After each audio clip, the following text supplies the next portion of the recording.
like to invite to the stage the chair of Panel 5, Elaine, Chief Executive Officer of the National Library Board. So please welcome to the stage.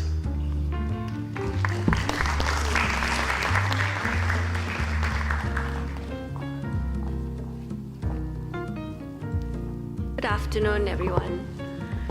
I'm very pleased to be able to be here. Thank you very much, Andrea, for inviting me for this.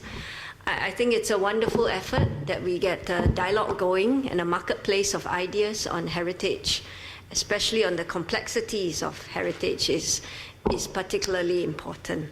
I just wanted to say that I thought that intangible heritage in the Singapore context in particular is uniquely poignant.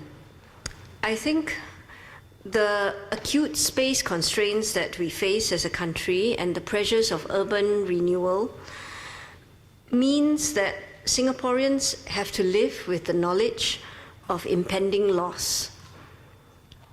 What is tangible today may within our lifetimes become intangible, and something that we have been able to see, touch, and experience when we were of a certain age may no longer be with us in a different part of our lives. And I think this knowledge of impending loss is something uniquely poetic in Singapore's experience of heritage, where we will always live with the pain of knowing what is here today may not be in a not too distant future. And I think also that while tangible heritage serves as markers that give us a sense of belonging, intangible heritage is actually a manifestation of our expression of longing. And I guess like the loss of a loved one, we yearn for what has passed from us, and we are constantly finding ways to capture or recapture what it has meant to us and to share the intensity of feeling with others. So today our 4 speakers, I think, are practitioners and believers in the importance of capturing intangible heritage and ways that give permanence to the fleeting.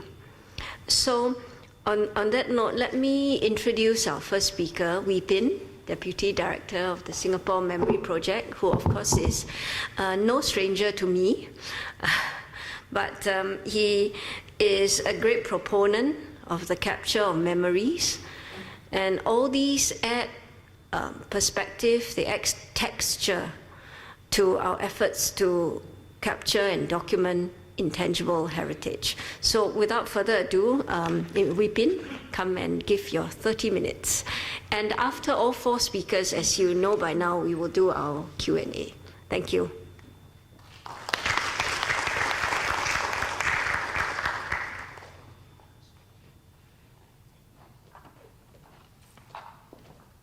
Thank you, Chee. Good afternoon, everyone. Okay, the topic of my small presentation today is actually when digital meets heritage and the impact of technology on the collection of memories. I will address this particular topic in view of the project I'm actually working on, which is the Singapore Memory Project. I'll give you an introduction to the project, and I'll cover some of these points, which includes the impact of the technology on the digitization of materials, of the operations that we have encountered during the collection of materials and of memories, and also of the impact of social media. And more importantly, I think we would have a short discussion on how do we make sense of all the things that we've collected. How do we connect between memories, the whole idea of a memory movement, and what is the new reality that we're working on right now?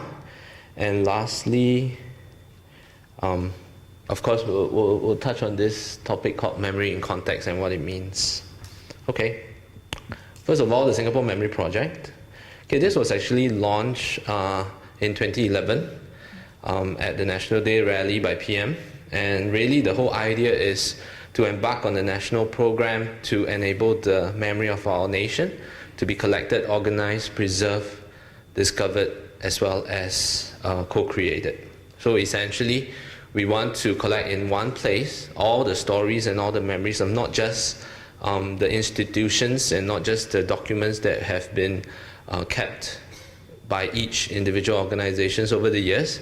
But more importantly, I think, as you can see from the newspaper report, we want to capture the stories of the people, the experiences that they've gone through, the encounters that they've had, and how all these actually come together to form what it means as the national memory of the nation. So this is the continuum that we're working on. Of course, not many people, I mean, after 2 to 3 years of working on the project, not many people know that the Singapore Memory Project actually also harvests and store documents, items, and memories that are collected by individual organizations. I think most people will be well aware of the micro-contributors, the stories and the memories that are contributed by each individual. But this actually covers the entire scope of work that we undertake at the project team. And of course, this are what we call the memory assets, including things on the internet, which I will be going into in a short while, but also the content that have been organized, the research that have been done. But I would like to draw your attention to just what is probably in the middle of the slide, which is really the stories and the content that are in the hearts and minds of the people. And this content only exists within the individual. If there's no way of engaging and extracting these memories and these stories, then they will be lost when these individuals pass on. So what has been the impact of technology on SMP? I think first of all, we are at a stage where the digitization of materials, including the processes, including the equipment, and including storage, have made it viable for this to be done on a large scale and for this to be economical. So in a way, we have been very fortunate in being able to undertake the digitization of a lot of these physical materials and content, and to keep them and to be able to preserve them digitally. But more than that, I think what we've done, at least at the project level, is to be able to create a portal that enables every Singaporean to create a memory account. Similarly to a bank account, you can actually log in to this account and start to key in your stories and your memories. And this is just an example of how the form looks like. We capture important things like, for example, title and the dates. These are meant for searchability. But also we allow for public tagging, which means to say at the public level, anyone can read the story, anyone can read the memory and be able to tag it accordingly to what he or she thinks the story relates to. And technology also allows us now to create a phone app, since mobile phone usage amongst Singapore society is very pervasive. So we have an app that also enables people to capture memory as and where they are. Not necessarily when you see something or when you recall something, you have to go home before you key in and you log on. You can actually key in through your phone. All right? So more than just the process of collection, I think the idea of social media, our use of it, has also created a huge impact. Through the experience of our project, whenever you ask people, oh, can you tell me about your memories? People tend to give you a blank, or people tend not to be able to respond because it's just too wide, this whole idea of memory. What do you remember? So what we then do is we realized we needed to provide in public or individuals with triggers, right? And one of the ways that we discovered is very useful is actually through social media. I'll give you an example. This was an ebook that was commissioned by SMP. This is actually done by an individual who was very interested in Singapore's old playgrounds. And not only did he manage to obtain the original blueprints and the architectural plans of these playgrounds, he also managed to encounter and to find out about these individuals who were very interested in these playgrounds. And this particular person, what he did was he will go around looking for all these old playgrounds and he will light it up, and then he would take photos of it at night. So he captured a lot of these. And the person that we worked together with on the ebook actually went around talking to all these different individuals. He also talked to people who made very interesting collaterals and toys out of these old playgrounds. So when he put together the ebook, we shared it through our own Facebook page. And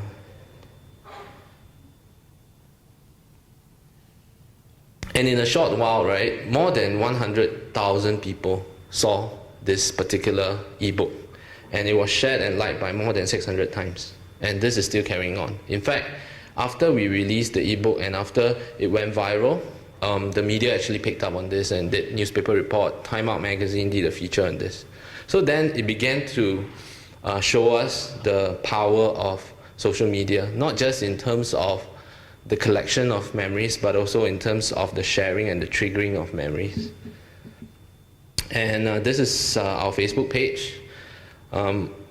I must say that we're quite pleased with the results that we've achieved in terms of the number of likes, and more importantly, I think, in terms of the number of people who are active. As you can see, I took this yesterday and we had about 13,600 people engaging actively in the post and commenting and talking about it. Of course, besides Facebook, we also tried out a lot of the other social media platforms. I think these were experiments that we did at the very beginning of the project. So we did food trails. We used food as the catalyst because Singaporeans love to talk about eating. And we got together with some bloggers to actually did the trail, and we used Twitter as one of the platforms for people to engage in terms of sharing their memories and also in terms of telling the bloggers where to go and what to eat. And it was quite successful because we reached, through this activity, we reached about 760,000 people who are active Twitterers in Singapore. That's about 3/4 of all the Twitter population. And within 15 hours, right, we had more than 6,000 entries. So as you can see, these technological platforms actually enable people to participate in a memory project very actively and very easily. And over time, we realized that even on Twitter, you can see that people share some of the comments, which you can read, that they appreciate and they enjoy what the project is doing and their own participation in it. So what are some of the results so far? So this is just something that I've collated. And as you can see, in terms of the number of tweets, in terms of the number of likes, the number of comments, the number of interactions, social media as a platform has enabled us not only to reach out to people, but also to be able to capture the stories and the memories. In a little while, I know that some of you might have some questions about some of these quality of the memories or the comments. In a little while, I will come to that. Making sense of the memory. What we try to do is we try to use certain themes and certain topics that will lead a person into a subject like memory, and then from there lead him or he or she to discover other aspects that is linked to this particular topic. Say for example, we take this very popular local film called 881 by Royston Tan, which is really about the whole Ke Thai culture and a part of Singapore's significant cultural milestone. So say you take this as the subject, what we then try to do is we try to explode it into the different perspectives. So in terms of the timeline, you could be interacting with the story of an actress who took part in the filming and what he or she went through. Or it could be the fact that after getting to know the movie, you wanted to find out more about Royston's films and you went into his own back catalogue and to find out different aspects of Singapore life. Or maybe through the movie 881, you got interested in the fashion and you wanted to find out more about the fashion or the lifestyle. Or maybe even the venue of where all these performances took place, which is really what they call the New World at that time. And what about the stories and the memories and the heritage that was linked to this particular location. So from a very, what I would call a subject that most of the public would resonate or respond to, which is like a film, you can actually lead people to discover some of these other aspects. And this is what we try to do through the project. At the portal level, what we have done is we've kind of clustered the memories into different clusters, and these are based not just on our own classification but also based on the tags that people add. So for example, if you're interested in the neighborhood, you can click on the cluster, and then you can see all the different stories that are linked to that cluster. Say you think this particular picture interests you, the little girl with the bird, so you click on it. You can actually read the story of or the memory that was contributed, and below the screen, which I didn't show, you can actually see the related memories. So what we try to do is we try to lead people. After reading or after looking through a particular memory about a certain place or a certain event, you can actually be led on to discover more. But through the years that we've been working on the project, we realized one thing, which is the fact that we are actually operating in a time where a lot of people and the effects of technology enable people to do a lot of things for themselves and by themselves. So when we first started, right, we realized after a while, it kind of, we hit a barrier in terms of getting people to contribute their stories and their memories. And a lot of times, these people tell us, we are already doing it. We already put in these entries on our own Facebook page, on our own blog. So why are we then being asked to contribute to yet another portal when we're already doing it actively? And this is when we realized that a lot of people, especially the younger ones, they are actually documenting. They may not realize that they are actually in the business of memory documentation, but a lot of them like to blog about what happened to them on a daily basis, what they eat, who they meet, where they go. And this is done on a regular basis, both on social media as well as on their own blogs. And so we halfway through, we kind of made a strategic change to say that, you know, instead of getting them to come to our portal, why don't we get the memories where they already are being shared? And these memories are already existing on social media platforms like Facebook, like the blogs, Instagram, etc., etc. And it is actually counterintuitive to ask people to extract what they've already written and put it into our portal. So then we started a campaign where we reach out to people. And one of the campaigns that we did was to get people to pledge their blogs. And this was relatively successful. We had more than 400,000 blogs being pledged to us, and each blog actually contains a lot more posts, which are done on a regular basis. So I'm not just counting the posts, I'm just counting the number of blogs. What we've also done is to embark on an Instagram campaign where people who love to take photos of what they eat, what they do, where they go, get them to contribute easily the photos that they've taken and to add to the memory pool that we're collecting. So this is actually linked to what I mentioned earlier, which is this whole idea of empowerment, this whole idea that things are happening at the ground level. At the very beginning, when we first started the project, this is an analysis, a simple analysis that we did internally. When we first started the memory project, we realized that the words memory, in relation to words like nostalgia or heritage, only appear 2 to 3 times every month in the media, the local media, be it the papers, be it your websites, be it radio, be it TV. Okay, maybe not TV. But ever since SMP started, after we did a check, we realized that that word has appeared more than 30 times across all the different medias. So this signals to us that ever since we embarked on the project, there's been this conscious effort on the ground by Singaporeans or even people who are interested in Singapore to want to capture the stories and the memories and to want to preserve these valuable, what we call cultural assets. And we did ask ourselves this question: what is going to happen when SMP as a project ends or when SMP no longer exists?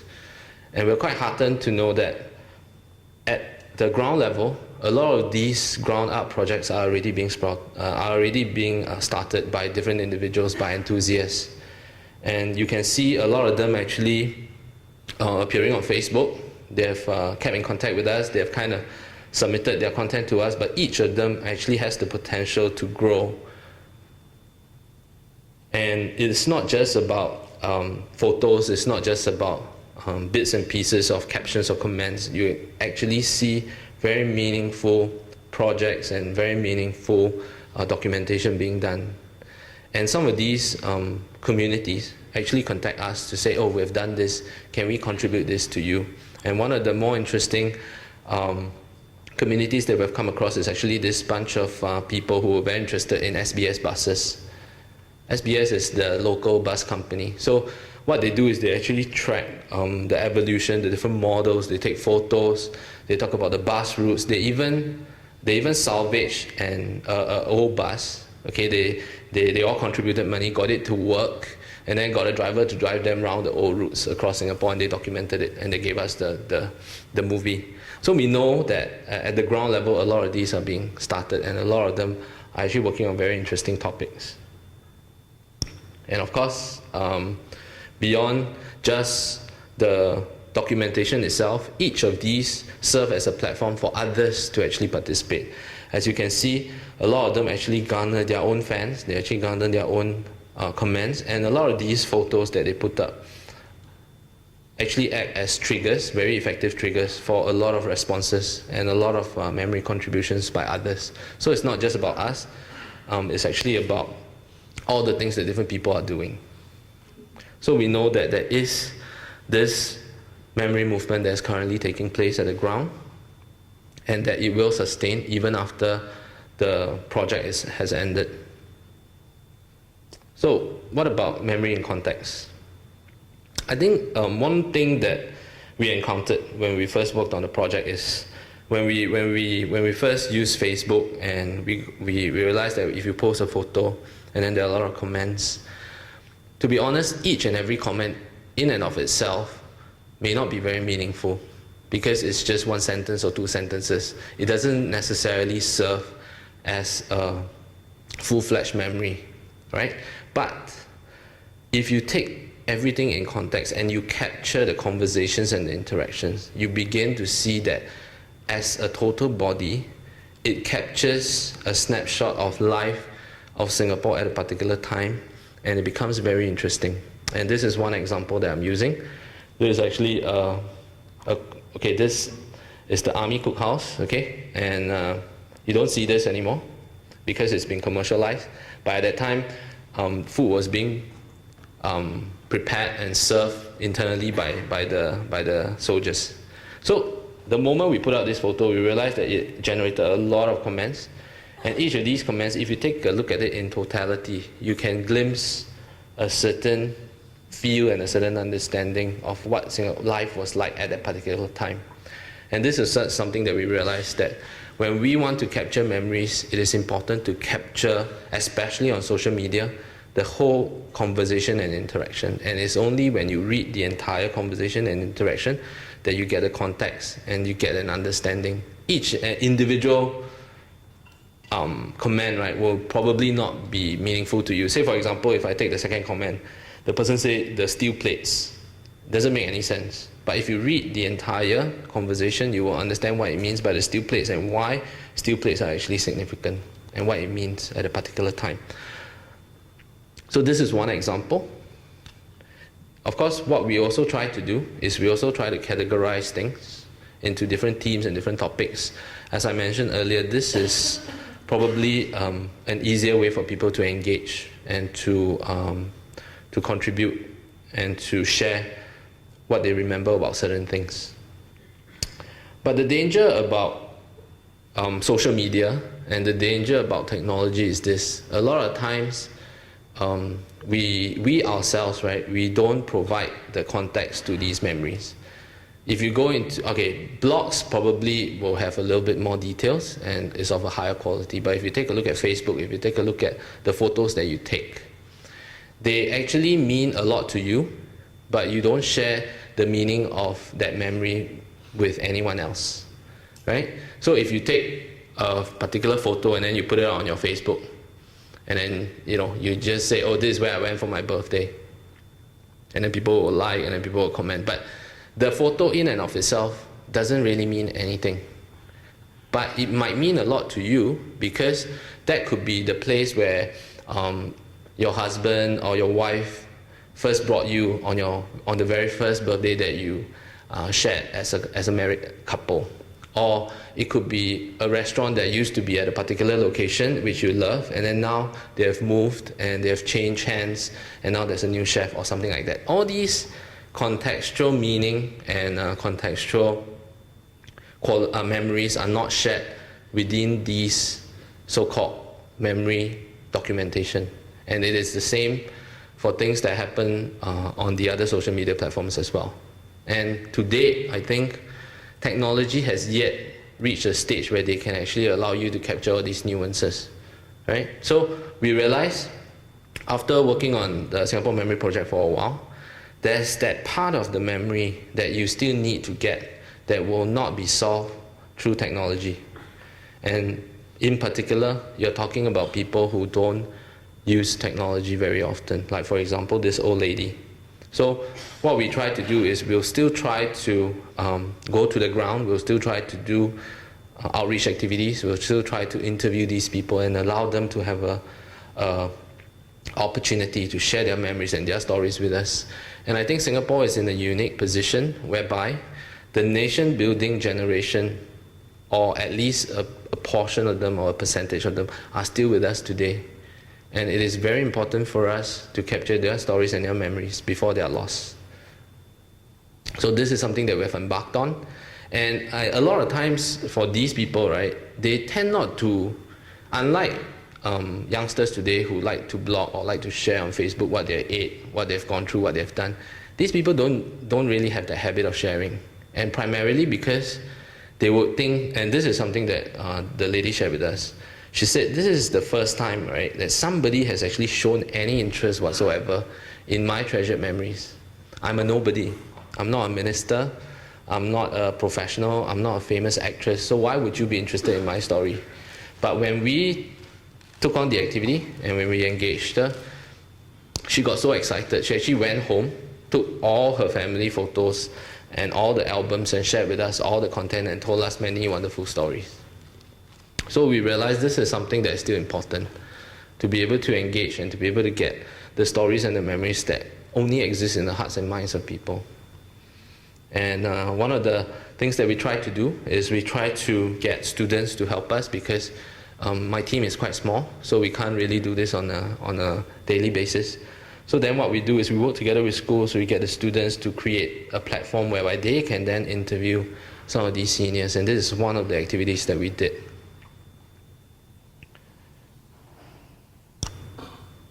And what we also realized is that rather than interview a person on a one-on-one basis, oftentimes if you can gather a group together, the sharing and the interaction between the group actually strengthens the whole memory and the documentation. So this is what we did.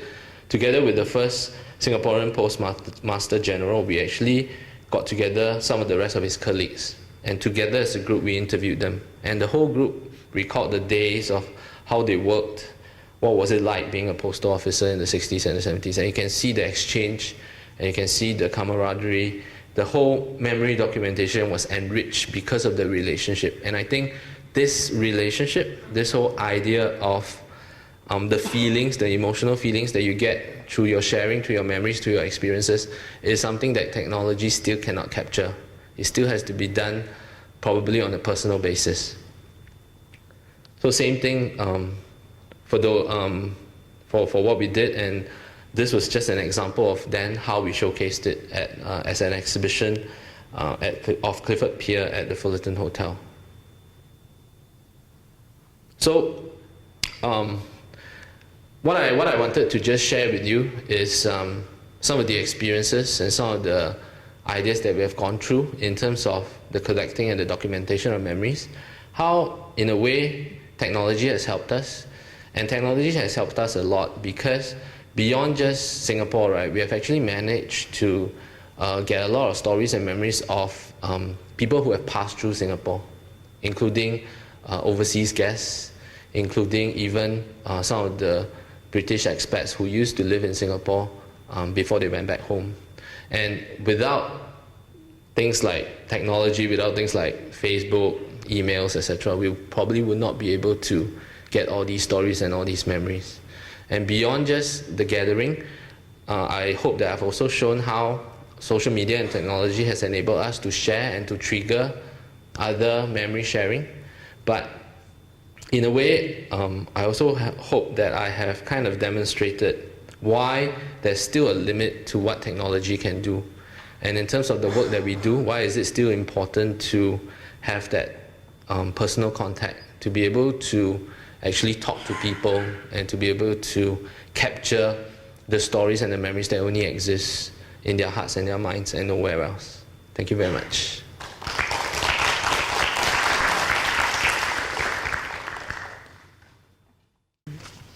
Our next speaker, Dr. Liew Khiun, has been involved in conservation issues in Singapore for more than a decade, and his topic is on film, which is a particularly important way to capture intangible heritage. So, Dr. Liew? There you are.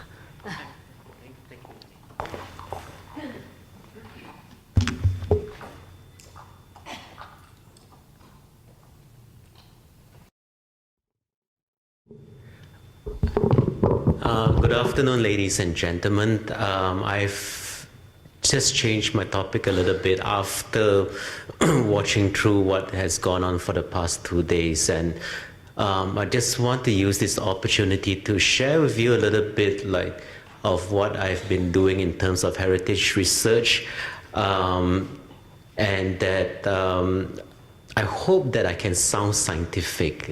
I mean, for the years of work I've been involved in heritage, the idea of science has never occurred to me. I mean, it's something more like, a passion than art, something that it's difficult to quantify. So for those who have seen the Straits Times this morning, if you are reading it religiously, there's a small column that has appeared on this conference today.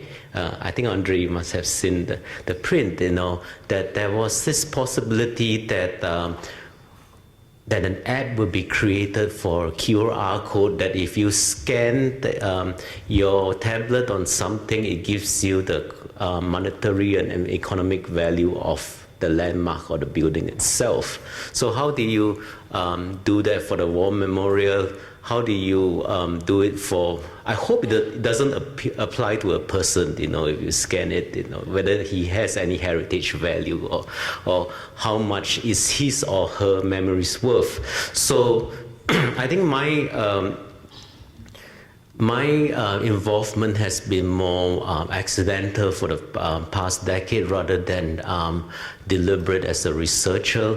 But I've been using what I've learned and what I've been observing on the ground for the past decade for more scholarly purposes, perhaps. So these are the things that I hope I'm not being too narcissistic here, but these are some of the stuff I captured, I kind of got from my Facebook account. Travels at the rail corridor, bringing people to the former cemetery premise, which actually in Singapore is a pretty cool thing to do nowadays for Bukit Brown Cemetery especially. And looking at old cinemas. This is also an important point in probably my next research project, and not just looking at cinema, the architecture of cinema, but how films actually, and to another extent, TV dramas and television programs capture images that may have disappeared or may be at the point of impending disappearance. So that is another trick itself, and I think unlike many of the guests that you have, the speakers that you have seen for the past 2 days with very impressive architectural designs and research surveys, what I can only do, unfortunately, is to help to frame issues in more, I would say, academic or scholarly or maybe hopefully more critical angles, how to problematize, how to conceptualize, how to come up with the kind of grammar and lexicons for dealing with the issues that we are seeing for the past decade, especially in Singapore itself, that I did write to the papers about what I have classified as the memory turn in Singapore, on how for the past few years memory and heritage issues have accelerated in such a way that we do find very exciting possibilities, very unhappy outcomes at times, but something that we are witnessing in quite an unprecedented way. And I'm not trying to draw any conclusions here, but there's also a confluence with different macro factors and attributes like the breakneck speed of development in this country, especially 1 year, you're talking about 15% rapid urbanization, migration, immigration, the huge spike in population, the decrease in the local demographics to about 60% now of the resident population, and further expected drop to 50%. And in some ways, heritage has to do with memories, nostalgia, but nostalgia is not just about harking back to the past, but maybe expressing a certain dissatisfaction with the present and even uncertainty with that of the future. So several events here for the past few years do offer some interesting points for case studies, which there's one point about heritage, memories and technology is that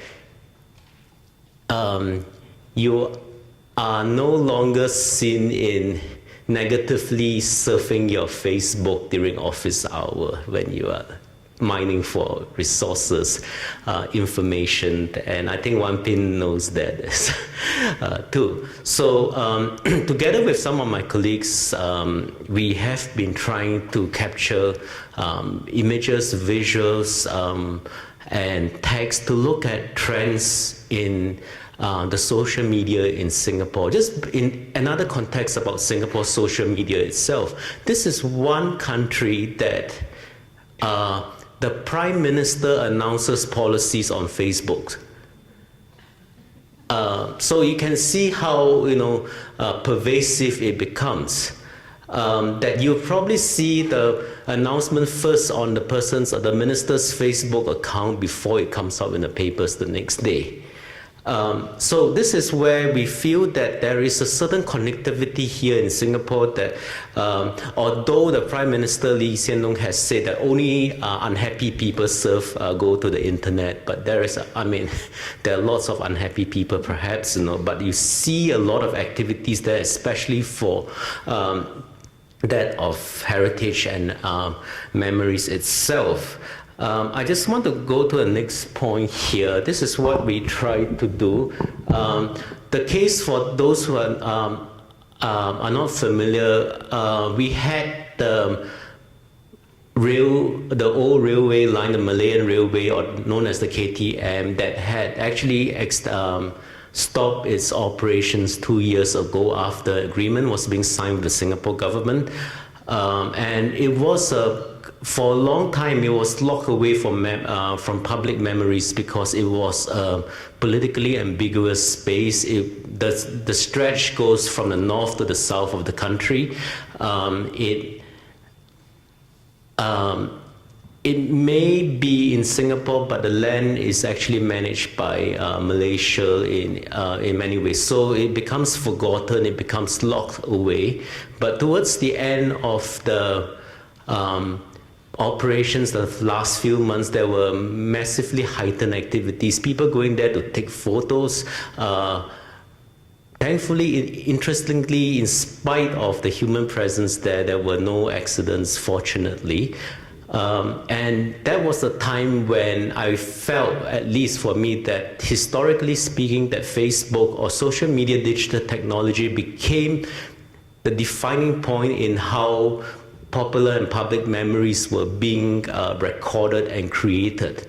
I would not say even just people having memories of the past. Many people have not even gone into the railway station or the train tracks itself, but how they constructed memories there, how they position. I mean, it got quite ridiculous sometimes when you put a 3-year-old kid on the rail tracks and you feature them when an oncoming train was coming through.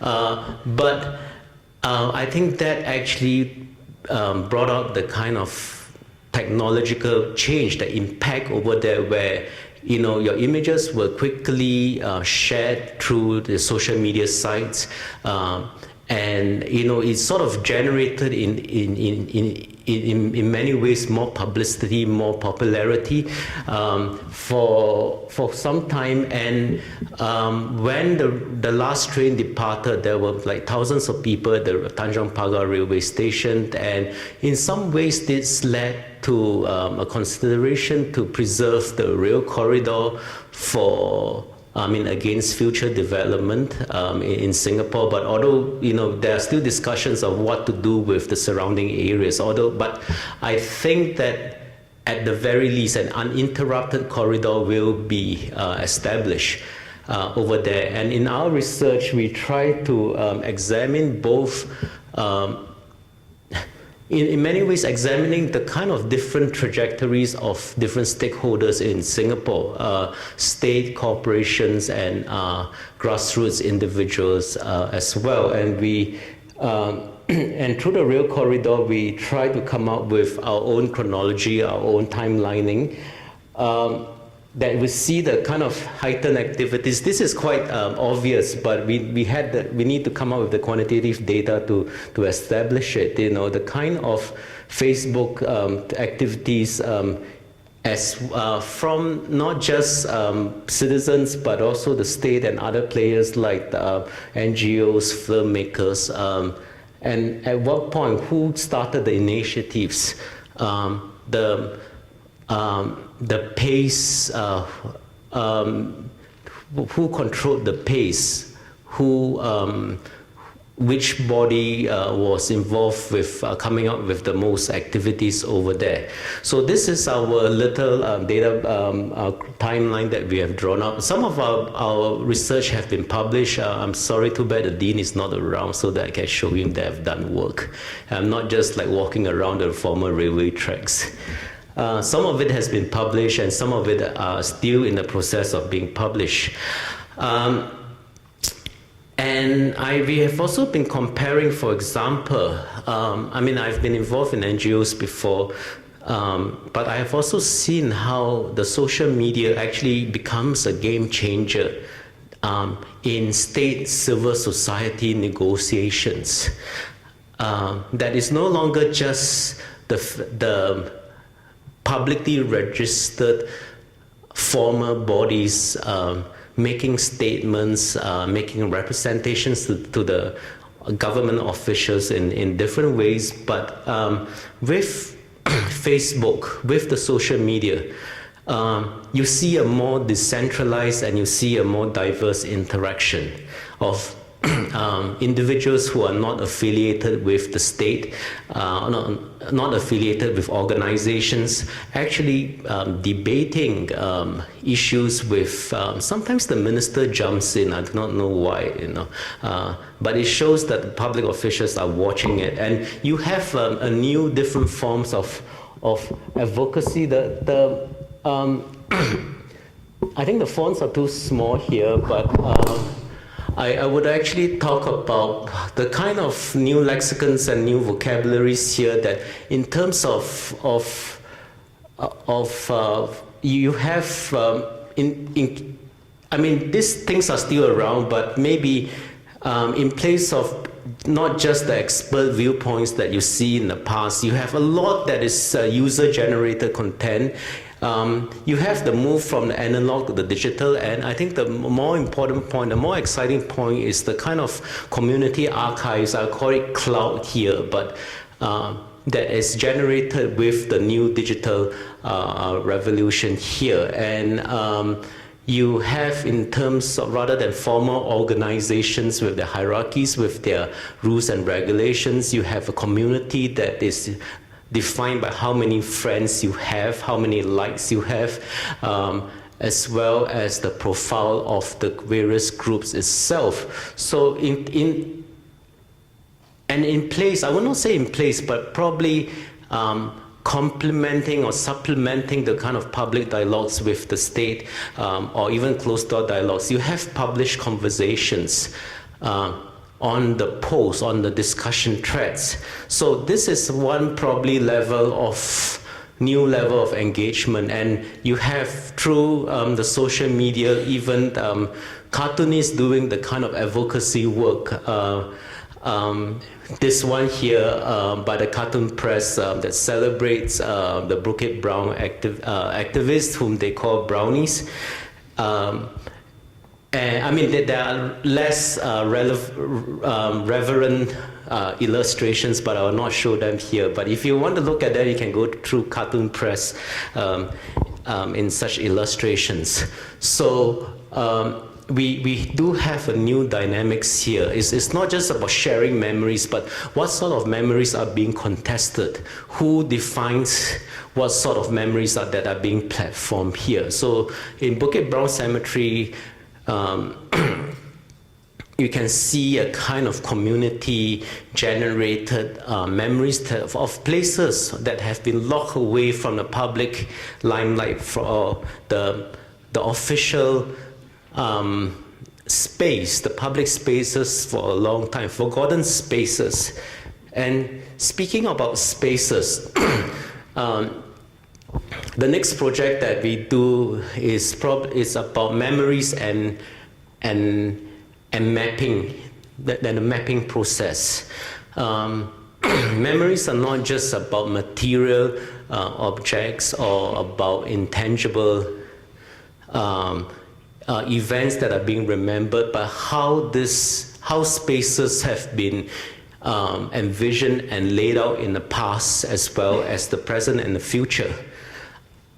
So in this project, we try to use the social media to see what sort of maps have been kind of conjured out, drawn out from private collections against what is being featured in either by the state in the past or that of the present. So this is a whole mouthful of stuff that you have here, but you can see that there are different types of imaginations by different regimes of the past, the colonial empire having a kind of ideas of colonial capitalism that it's highly expansionist, and the designs of the map are very much geometric against that of the current nation state. If you go to the galleries of the Urban Redevelopment Authority, I'm not from the URA, but it's a wonderful place to go to. And I highly recommend you to go to make a visit. That will give you a whole feel of the entire island, the layout of the island, in detail of what is going to happen where. So it is highly futuristic. It's somehow that everyone is smiling, over the, in those illustrations. You always have a new town and, smiling heterosexual families. And it tries to give you a very utopic vision.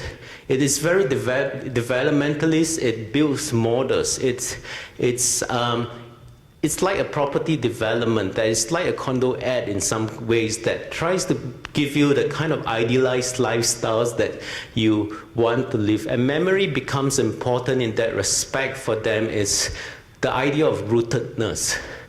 But I think this is a naughtier term that I've came up maybe from the Bukit Brown activists for maybe it's called the insurgent citizenry.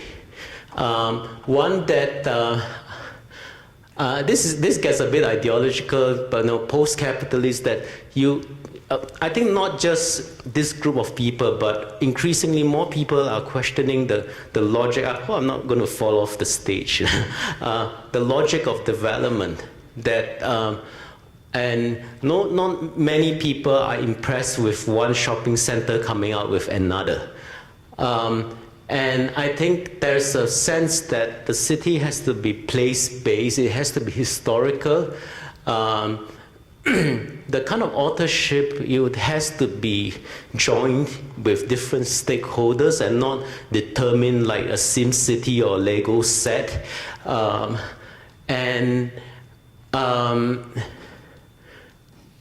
would say that the ground has come up with different types of maps, different types of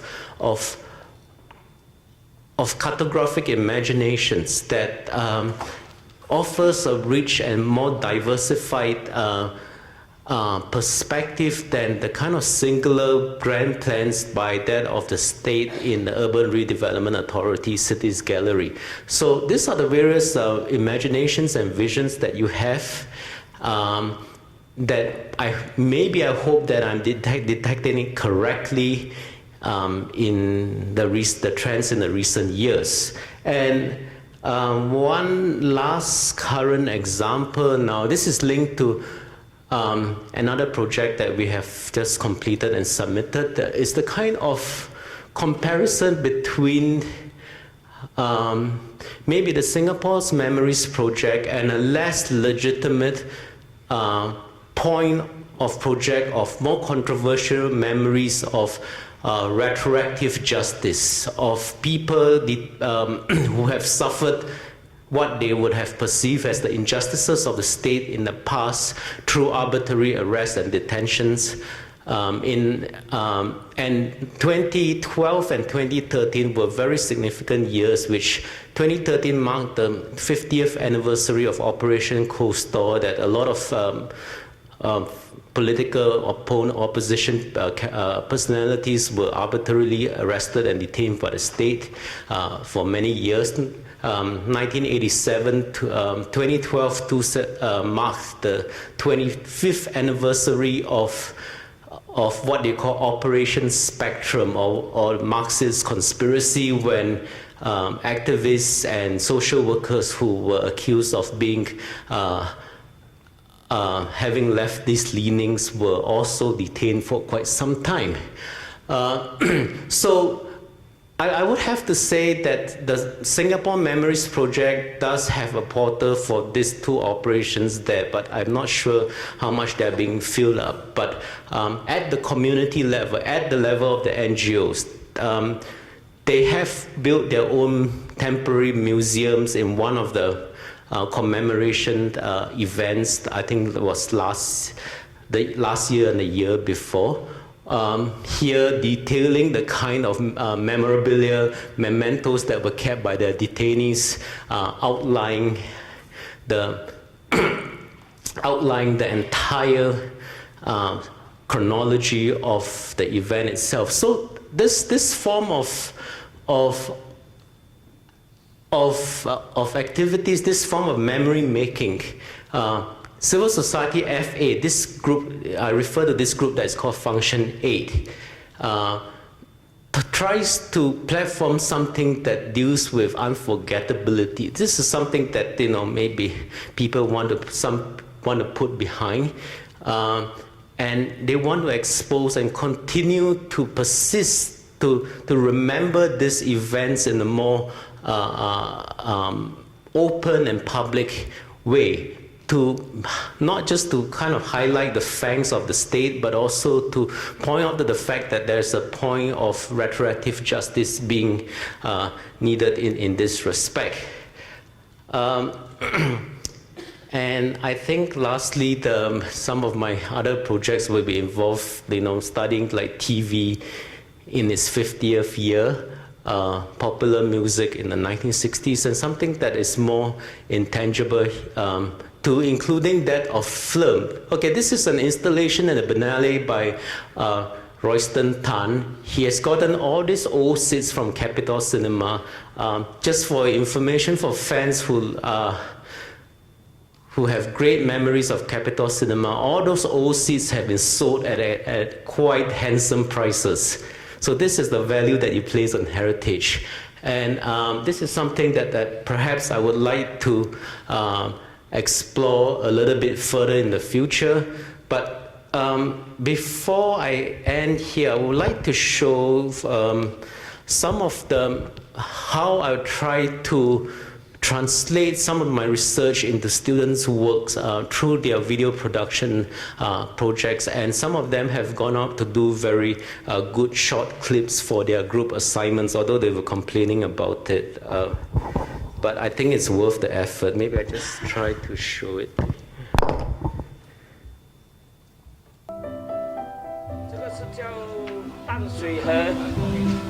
You are currently on a window.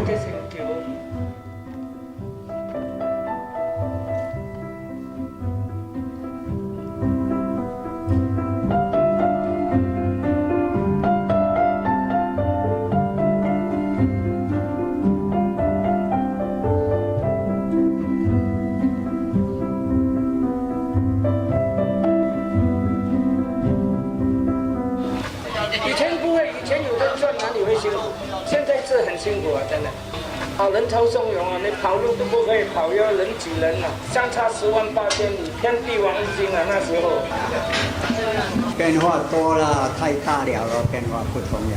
现在你看，以前摊位很大，现在还是小小，买什么东西都不可以，就是这样。好像以前的记忆就是找吃比较容易，现在就不可以。现在一天才是，昨天好像昨天2块，星期天还是8块，没有人买东西嘛。人很少嘛，跟以前不一样。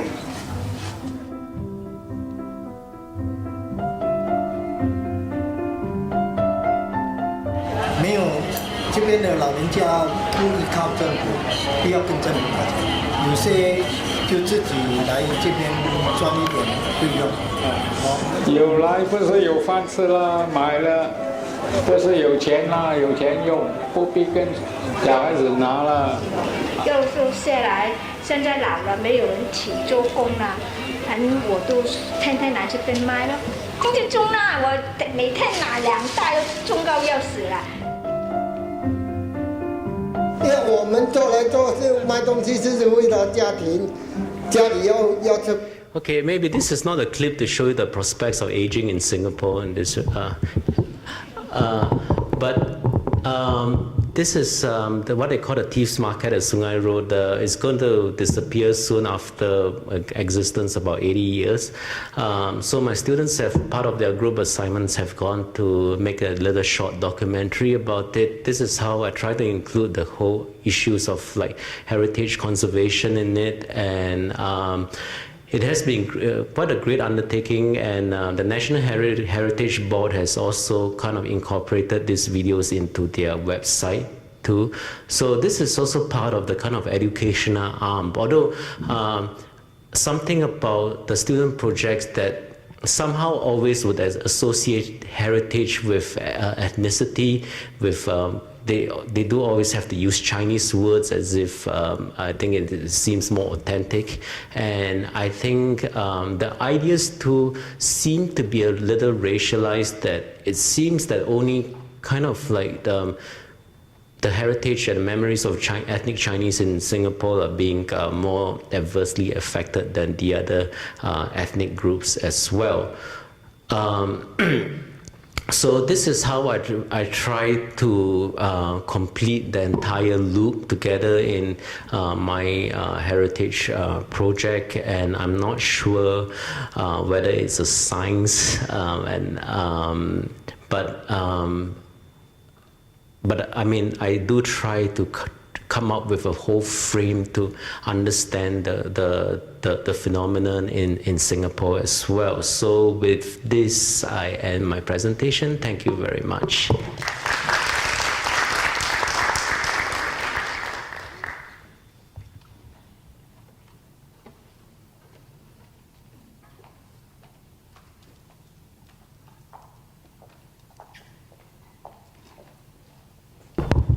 Thank you very much, Khiun.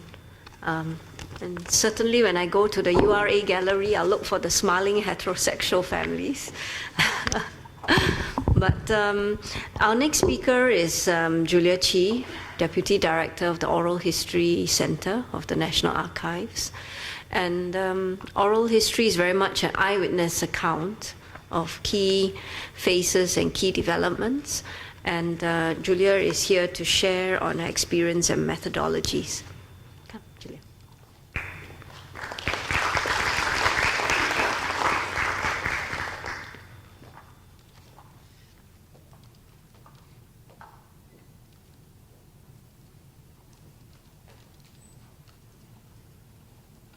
I was invited to speak at this conference. I thought about it and I decided that I should take the opportunity to really share with you a bit more about the work we do at the Oral History Center, and also on the very valuable content that you've made use of, that you can make use of.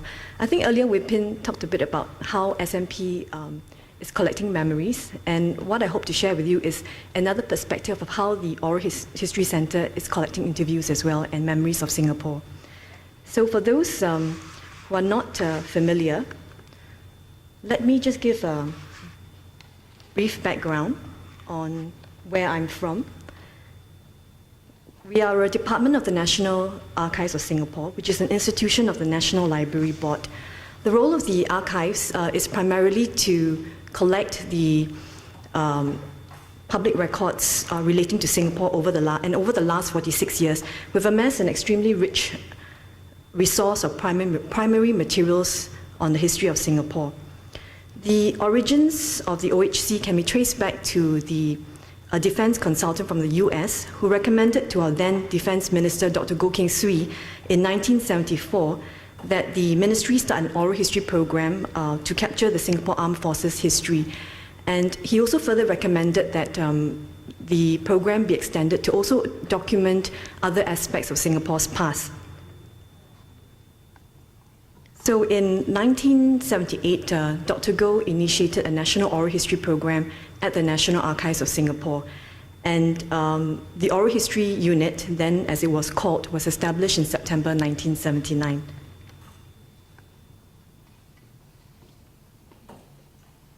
I think for many national archives, an oral history program is seen as a separate and distinct because it involves the creation of records which is against traditional archival function. Many oral history programs tend to be found in the universities, museums, and libraries, but less so in a national archives. But in the case of Singapore, the oral history program which Dr. Goh initiated has had its roots in the National Archives since its establishment. I think you can say that it may have started as an administrative decision by Dr. Goh, but it can also be rationalized that from the start there is a clear relationship established on how the oral history program can complement the archives' functions. If you look at our legislation, both the archives and the oral history programs work towards a larger objective of collecting information relating to Singapore, and both serve as custodians who provide access and preserve the content. So another reason that explains the oral history in the archives is that it helps to fill in gaps in official records by providing additional primary sources for researchers to learn about our history. For those of you who have used oral history material would agree that it is a useful methodology in capturing information where there is a lack of written material on certain events. I think what is unique about oral history is that it makes possible the preservation of life experiences of not just prominent individuals as well as that of the man in the street. It also preserves the character and sound of the human voice. I think when you read a book versus actually listening to the memories of an individual is actually quite a different experience. And to illustrate, let me just play you a very short clip. PowerPoint has new window. And I remember Sir David Galloway, our doctor, See if you can guess who this person is. Monocle to his eye, saying, "I can't pronounce this outlandish name. Why don't you anglicize it, man? Why don't you anglicize it?" And my poor humble father saying, "Well, how do you anglicize it?" "Put an R in it, man, put an R in it."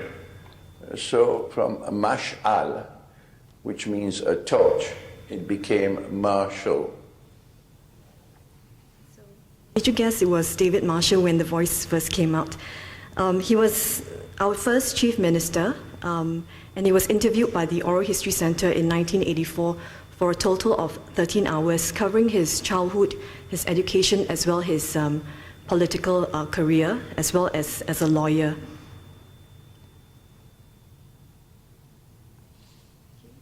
On the screen shows an overview of the work that we do with the Centre. The procedure followed in conducting sympols is actually very simple. It starts with a preliminary discussion to identify areas in which the interviewee has useful information based on direct experience. With this knowledge and further research, the interviewer then prepares for the recording, and the recording usually follows an informal question and answer pattern, and each session may last 1 to 2 hours, and as many recordings will be done as necessary to obtain all the information that the interviewee can provide.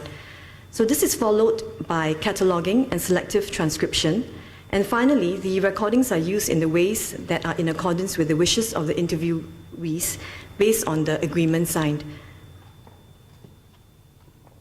So to date, we have collected more than 20,000 hours of oral history recordings, which spans over 4,000 individuals. And the bulk of our collection comes from interviews collected by our specialists or commissioned for our oral history projects. Beyond creating the interviews, we also receive external collections from other organizations and individuals, and these can include collections from the Imperial War Museum, the Australian War Memorial, the Singapore Academy of Law, as well as a local organization called the Migrant Voices, which have captured stories of migrant workers in Singapore. When the oral history program started, a key objective was to document the history of decolonization and eventual independence of Singapore through the experiences of key political players. The Political Development Project, which was the first project which we started, reveals interesting insights into our political history and remains one of our key and ongoing projects. It is also the most challenging and difficult because of the personalities involved and the sensitivities of the content. And we do have some catching up to do for the period from 1980s onwards. From the two earliest projects on pioneers of Singapore and political development, we expanded our projects to include a broad range of Singapore history, which I have listed on the slide. Our latest project is on the New Citizens, which we started in 2009, which covers the changes in migration trend since 1970s, and it captures experiences of people who have migrated to Singapore. Looking at all the materials that we have collected so far, close to 65% of recordings are actually social related, because we have been asked if our recordings are more related to political history of Singapore as well as civil service development. But if you look at what we have done to date, the majority of interviews are actually more social related, and they are with the man in the street. So the majority of our interviews take the form of a life history approach, and they often offer a range of themes. For example, if you are a teacher and you're being interviewed for our education project, you also have memories of life under the Japanese occupation to share. And the person may recollect on this aspect of Singapore's history, as well as maybe his role as an active grassroots leader. So this is why an oral history interview conducted by the OHC can stretch for many hours and sometimes even over a few years. One of the projects which I would like to highlight from the OHC is the World War II Japanese Occupation Collection. It's a project we started in 1981 to capture the memories of individuals who lived through the war years from February 42 to August 1945. And what we have done for this project, we've also included themes relating to pre-war, anti-Japanese movement, the British defense of Singapore, the Japanese surrender and its aftermath. So the first phase of this project lasted 4.5 years, from June 81 to December 85. And the interviewees were selected on the basis of their first-hand accounts across different nationalities, ethnicities, and socio-economic backgrounds. So as a result of this first phase of the project, we collected close to 700 hours of interviews. And this project continued on an ad hoc basis after 1985. And to date, we have more than 300 interviews, totaling about 1,000 hours of recorded interviews. And this is one of the Oral History Centre's largest collection of interviews in a single project. When I was handling reference and research inquiries in the archives back in the 90s, I came across a publication called Chop Suey. I don't know whether you have seen that, which contains sketches of Japanese brutality by a pioneer Singapore artist called Liew. So one of the sketches which shocked me was that of babies being thrown in the air and bayoneted by Japanese soldiers. And I often wondered whether such an incident actually really took place. It was only much later when I came across some oral history recordings that I would like to share with you. 2 excerpts. The first one is by Madam Barbara Scharnhorst. PowerPoint has new window. I remember hearing a commotion on the roadside because we were on the 3rd floor of the flats. And I peeked out, wondering what was this noise. And then I started shouting out to my mom. And I said, there's a baby on a bayonet.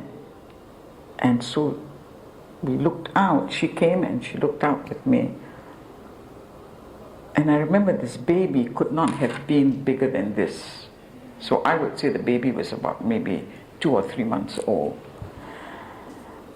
And they had, when we came closer by, and I was looking out, they had the bayonet pierced through the baby's rectum.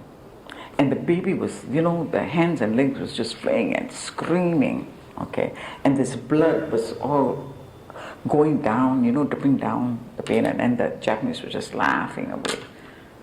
I'm sure the baby died, but that, the sound of that cry, you cannot forget. Here is another clip of a similar incident. PowerPoint has new window. And I came across a Chinese lady. She had a baby in her arms, and baby was crying. And I thought, oh, poor baby, it's hungry. I'll go and pick it up and take it. But we had first aid post all over the place by this time. I'll take the baby to them. Before I could come to her, a Japanese sentry came down, went to the woman, picked the baby up, and I thought, oh, he's going to take the baby to the first aid. You know what he did? He threw the baby up in the air and let it fall on the point of his blade, and I could see the blood running down. I was horrified. I related is an example of how oral history material can be a useful resource for research and information gathering. However, oral history interviews have to be cross-checked and verified with other sources for factual accuracy, as oral history is based on memories, and interviewees' accounts are usually told after a period of time. So what they share can be affected by memory lapses and biasness formed by changing experiences. So when we conduct an interview, the Oral History Center, they collect the narratives of individuals with minimal intention of challenging or even interjecting the interviewees. So oral history sources need to be used together with other sources for research and assessed according to the norms of scholarship. I think another challenge that we face in terms of using oral history as a source material is that for us from the Oral History Centers, whether we can collect the interviews in sufficient depth for the researchers, because oral history materials are used for different purposes across disciplines. It's not just by the person who is a researcher, history researcher, but someone who could be a sociologist or an anthropologist or even a museum curator. So because of the diverse range of projects that we cover, the interviews collected may not be able to sufficiently cover the depth, period, and personalities of every theme and subject. And furthermore, with the resources that we have, we do prioritize what to capture. So I had given an example earlier from the JO collection of how oral history can shed further light on a historical incident. Let me now give an example, another example where oral history content can be lacking. This is the Mount Emily swimming pool, which was the first public pool in Singapore, built on the site of Mount Emily Service Reservoirs. It was officially opened in January 1931 by the President of the Municipal Commissioners, and the pool closed in December 81. A search of our collection revealed 4 interviews that mentioned the swimming pool, but they were mainly brief recollections of the site. And I've put on screen 2 of the relevant extracts from the interview with Mr. Ping Kui for the Chinese Dialect Group project, and the other one is by Mr. Peter Chong for the Transportation of Singapore project. While the interviews provided anecdotes and reflections of what an individual remembered of his experiences and knowledge of the swimming pool, the information would not be sufficient for a researcher who is looking for more in-depth details such as architectural or landscape features as well as space usage, as the individuals that we have interviewed were not involved in the design, construction, or even operations of the pool. So a researcher who is interested in such information would need to refer to other records such as photographs, newspapers, as well as official files, especially pertaining to those created by the municipal commissioners who were in charge of the public buildings during the period the pool was established. So the researcher may also need to conduct fresh interviews to supplement what is not available in either the written or other oral sources. So whether an interview or project is sufficiently covered in depth is dependent on many factors. I mentioned previously the need to prioritize what to interview, given limited resources and the ability of the interviewee to recall and narrate past events. Beyond these, the interviewer plays a major part as well, in terms of the thoroughness of research to cover the key areas to interview, his rapport with the interviewee, and asking follow-up questions to draw out more narrative and detailed accounts also impact the final interview outcome. Sometimes the right interviewer with a good level of trust and rapport with the interviewee is critical in conducting oral history interviews because the individual will be more willing to share rather than give just short answers to questions that filters out his own personal reflections on an event that has happened. So often for OHC's projects such as political development and the civil service history, more mature and experienced interviewers are assigned as they may have better knowledge of the subject concerned and is better able to manage the interviewee because they are retired politicians as well as very senior civil servants. So another challenge which we face in capturing oral history is in getting significant personalities to agree to be interviewed, as some of the individuals are concerned with repercussions should the interview be made publicly accessible. So one way in which we overcome this is by embargoing certain sessions which are sensitive for a period of time. And an example would be Mr. E.W. Barker, who is our Singapore's former Minister of Law and for National Development. His interview was one of the earliest which we conducted back in 1982, and his interview was embargoed for 5 years, and 5 years after his death, and released for public access in 2006. So given the limited resources and in that it is time critical for us to capture as many personalities as possible, beyond stepping up to fill in the gaps on our own, an approach that we have taken in the Oral History Centre is to encourage other organizations to embark on their own projects and to deposit it with the National Archives for preservation and access. For example, in recent years, more public agencies are embarking on their own oral history projects to document the achievements of their corporate history. So we have actually provided training and advice to some of these organizations. We want to encourage more of these organizations to document their history as they have better subject knowledge and can better identify the list of individuals to be interviewed. So beyond getting some of these organizations to start on their own, we're also working with other organizations like the Ministry of Education to encourage their teachers and students to learn more about oral history and to embark on their own oral history projects. And at the same time, to also strengthen the students' interests and research skills in history and social studies. So coming from the archives, we've always been asked the access issue. How do I access the materials that you all have collected? From the oral history's perspective, what we collect, we really do want the public to use it. And what I'd like to share is that currently 82% of all the interviews that we have collected are accessible to researchers. And they are either accessible via our online portal or from the archives reading room. But there is also an issue that we need to consider. I mean, you asked why only 82% and not 100%. It's because a lot of the interviews that we have collected, some of them may be sensitive in nature, and the interviewees themselves have requested that it be embargoed for a certain period of time. And there are also cases where some of the interviews are not even released for public because they are unsigned. And the reason why is because the interviewee may have passed on during, in the midst of the interview, or they change their mind after the interview is conducted.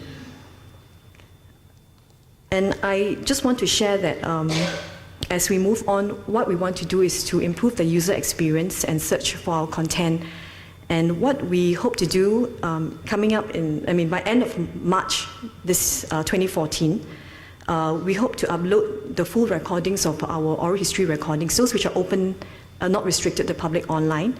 And by March 2016, all the recordings will be available. So we're also looking at improving the search using auto voice to text conversion, as well as search by synopsis, transcript, and by the audio clip. So my point is that we do want to encourage wider use of the recordings, and I hope that you do check out this, the content that we have on our portal, and I'll be happy to answer any questions later. Thank you.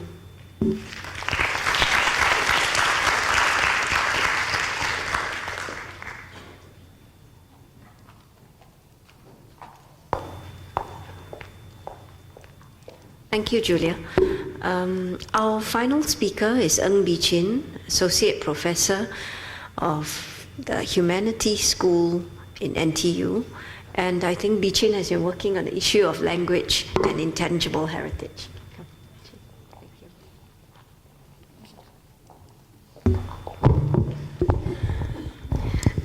Hi, good afternoon.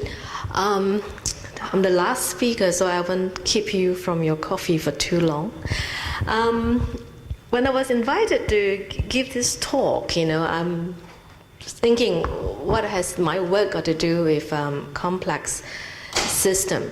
As all of you heard today, the last couple of days, heritage is a complex system, but you're probably not too aware of this, but so is language. Language is well documented. Language is a complex system. It has all the characteristics of a complex system. It has multiple participants, multiple agents, and is sort of rooted in social interaction, and is connected with everything. It's connected with culture. It's connected with heritage. And I will even be more bold to say that without language, really there will be no heritage. Much of what we are doing today would not have been possible if we don't have a shared communication system. All right. So, in fact, it's almost impossible to imagine a world without languages. But I think these are statistics that's been thrown around a lot, and it may, after a while, all of us somehow become desensitized to it. But the truth is, in 50 years, all right, we are looking at losing 50% of the languages that we have in the world now. At the moment, take or minus about 1,000, we have about 6,500 languages, depending on how you define languages. But we are looking at losing 50% of this. This is about 3,500 languages in the next century. This is phenomenal. We are talking about losing one language in every 2 weeks. All right. But what does it mean? Now, or some of you may think, if you want to be cynical, oh well, once Latin was a live language, so was Hittite. This is just part of evolution. Languages come and go. But what I'm going to show, my stance is that languages don't just come and go. They are active agents in making some languages stay, and they're active agents in causing some languages to leave. Well, anyway, I really should get to my slides. Hang on. All right, a lot of my work is done in the team. There will be many people here that I may not acknowledge, but there are three main people. One is Helena Gottlieb. She's from the Interactive Institute in Stockholm. She's the director of the Digital Heritage Center, and she's the co-founder of this particular research cluster that I work in called Digital Intangible Heritage of Asia, and I'll call it DIHA from now onwards. And there's myself, and there's also a co-PI, Francesco, over there. So the three of us form the core research groups, but within this particular research cluster, we have a series of projects, and this is fairly interdisciplinary, and we work with people across discipline. Okay, today I'm just going to talk very briefly about language as intangible heritage, looking at what linguists do. And I'm ashamed to say that last December I went to a conference on intangible heritage in Hong Kong, and there was a whole audience, about 200 people who work on design and curatorship and museum, and most of them have not heard of language as an intangible heritage.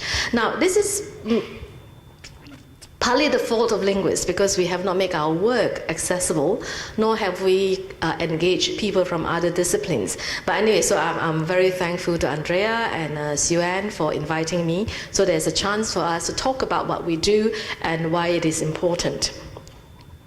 Okay.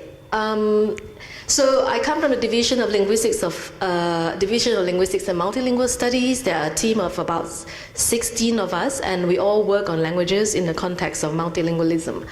And language is an intangible heritage. Why is that so? All right, let me just click on this link and see if it works. Yes? Okay, now when we talk about intangible heritage, we are talking about, you've heard in the last couple of days about monuments, about objects, about artifacts, about paintings. Now all those are tangible things that you can touch and you can see. But there's a whole series of heritage, as you know, like memories, as we heard about in the last couple of sessions, and oral traditions, performing arts, social practices and rituals, festive events, knowledge and practices, all right, concerning nature and the universe, and knowledge and skills to produce traditional crafts. Now, all these are intangible heritage, and this has been kind of recognized. UNESCO has been very active in preserving all this. But when it comes to language, you'll be surprised that it was only in 2003, all right, before language was actually officially recognized as an intangible heritage. And despite that, I think if you look you surf the UNESCO website, there's some skirting around the issues, but generally now is widely recognized that without language, a lot of things would not be possible. So, for example, I'll just give you an example about knowledge and skills to produce traditional crafts. I don't think Nancy is here, but Nancy worked with Takayama from ADM, worked with people from Cambodia, and she looked at the weaving of rugs. And what she found, which is very interesting, is that the people still know how to weave the rugs. They know how to weave the emblem, they know how to weave, create the motif. But they do not know the story or the mythology that comes with that particular motifs. It's much like having a monument and not knowing the significance of that monument. So have we lost something? All right, I guess that's the question there. So what we may have that tangible thing that is still there, but what is lost is that something that's intangible. Okay. I'll just skip this. Basically, we have to, with this particular research clusters that we form, we have several aims. And one of them, main aim is knowing the limitations of our own discipline and trying to engage people from other disciplines to help us actually work in expanding our horizon. All right. So we started this deep research cluster in beginning of 2011. I have to credit Helena with doing a lot of the legwork. But since then, we have done a few projects. The first one there was the very first project, that the language ecology, that we tried to apply for funding for, and we failed. But we recasted that, and we've been successful in getting a Tier 2 grant to work on part of that project. I don't know why the light doesn't work. Is it this? Yeah, this is the one here. And ILCA is, maybe I'll go through the project one by one. ILCA is archive that we have hoped to set up to, in a way, preserve, to actually archive some of the minority languages around this region. Now, you may not know this, but there are about 280 languages spoken in Europe. But at our doorstep in Singapore, we have close to 3,000 languages. Papua New Guinea alone boasts a range of about 800 to 1,000 languages. So we live in a really highly diversified region, but yet there is no archive of the languages around. This not just Singapore, but in Asia. So where are the archives? The archives are in Holland, they're in the UK, they're in Australia. I mean, isn't that an irony that as a region, we actually rely on distant places to look after our heritage? So the aim of this particular project is to actually initiate some kind of archiving system. We actually got some money for that, but not enough. I think we got a couple $100,000, and we decided to put a hold on this project basically because once you start an archive, you cannot stop. You cannot say in 3 years we run out of funding, we cannot do it anymore, because you basically take on a responsibility to the world's community. They trust you to actually safekeep their information, and you have to make a pledge that it has to be something that you can support. So, but because of our funding system is on a 3-year basis, this is a kind of a bureaucratic constraint. So we debated long and hard about it, and we decided that we will not do it, because if we want to do it, it has to be something that we can commit ourselves to the international community. Otherwise, it will not be good for our reputation. But anyway, in terms of archiving something, even though it's safeguarding, as you all know, anyone who has ever had a hard disk crash, anyone who has ever lost your data, know how fragile that whole system is. A Sumerian tablet can survive 3,000 years. None of my hard disk, or those portable hard disks, have survived more than 6 months. All right, so even though if archiving, we do have significant problems. Hang on, let me just get back. Okay, then we'll look at this particular project here. Is Fabrizio here? Fabrizio is not here. All right, Fabrizio from ADM is a big partner in this project that we look at mythology and heritage. And why is mythology an important part of heritage? We learn a lot of our heritage from mythology. And in fact, I mean, in the last tsunami in 2006, some of you would have heard about how mythology have actually saved entire communities. All right, people remember ancient stories. When the sea recedes, when you see crabs leaving their crab hole, you have to run. All right, and there have been all these stories about how mythology have actually saved entire communities and villages. And now there's some active discussion on the internet about nuclear reactors. Say we want to seal some nuclear reactors and we don't want anyone to touch it. How do we communicate that information 3,000 years from now? All right, some of you may say you can draw a picture, you can put icons, and you know how icons are actually cultural specific. I don't know whether anyone here is a science fiction fan, but if you are, you would have seen the movie Prometheus, all right? And there's all this whole issue about trying to communicate information beyond time and how difficult it is to do that. And but mythology is one way of doing it. Okay, let me show you a bit about what we did. This is a joint research project with Fabrizio in the ADM, and we worked together with the Asian Civilization Museum, and our target group were children. What we wanted them to do is to engage in learning mythology through an interactive way and through and with language. What we really wanted to do is to work with a language that is truly endangered. But because of the way things are in Singapore, we were only allowed to work on one of the 4 official languages, so we chose Mandarin. Okay, maybe, I hope it works. It's a touchscreen interactive puzzle. So what children did was they had this big table and they have to move pictures around. This is done by ADM students.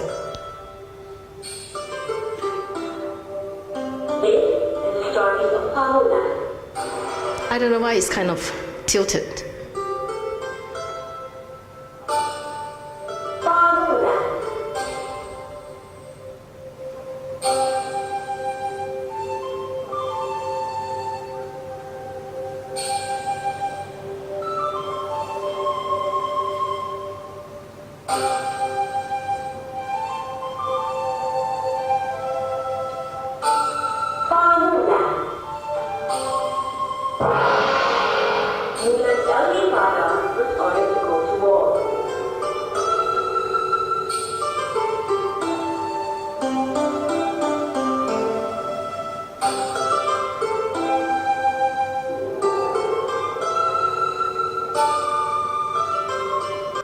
Okay, hang on.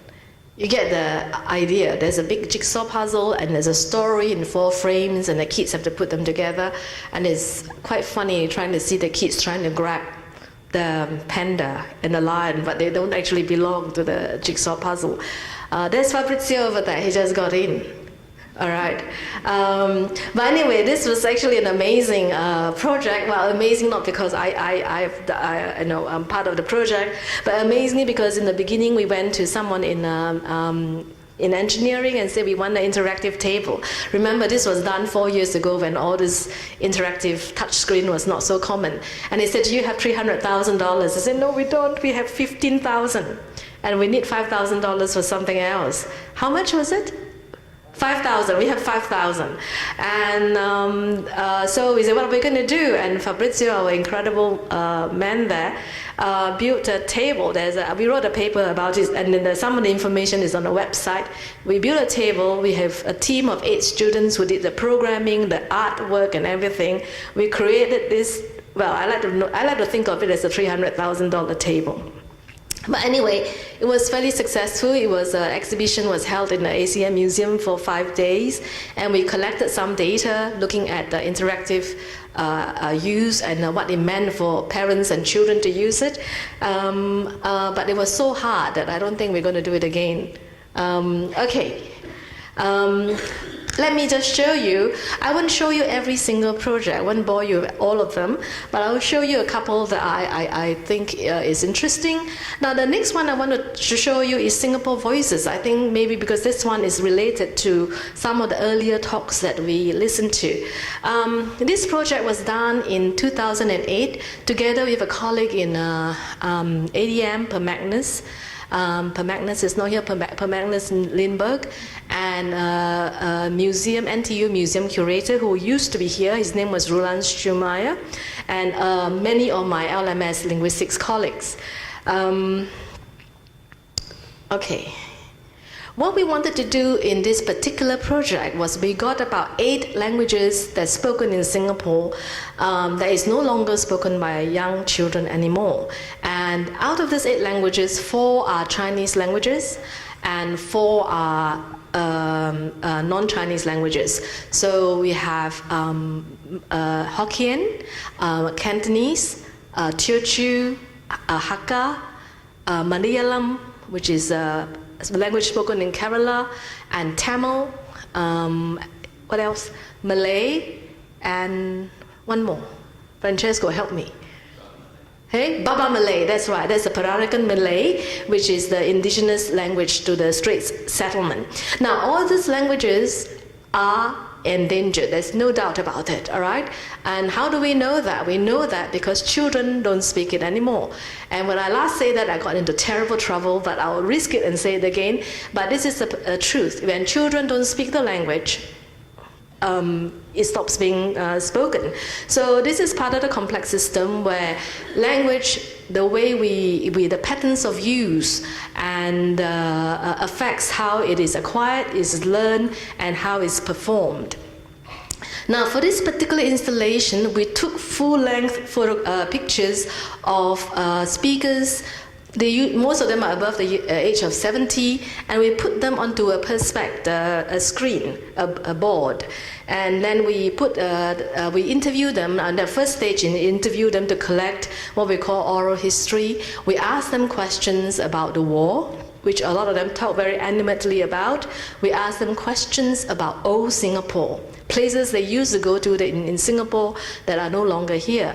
And we ask them then questions about their language and their relationship with their language. And I was interested in this project because I have another project where I interviewed 18 elderly Singaporean speakers. Now, so far today, we've heard stories about heritage in Singapore that maybe is 100 years old, or monuments about 100 years, 150 the most, all right? But here we are talking about a heritage that has spanned 6 generations. I've interviewed Singaporeans who've been here for so long, they don't even remember which generation. But they tell me we've been here for 6 generations. All right, so they have with them a language that is being lost. All right, I suppose the question is, what is lost when that is lost? All right, but what is really poignant about this whole thing is this, not so much of the memories and the things that are lost with it. But what is poignant is the inability to actually establish social relations. All right. So imagine if you are living in a community that's not speaking your language anymore. I think most of us have a bit of that experience when you travel.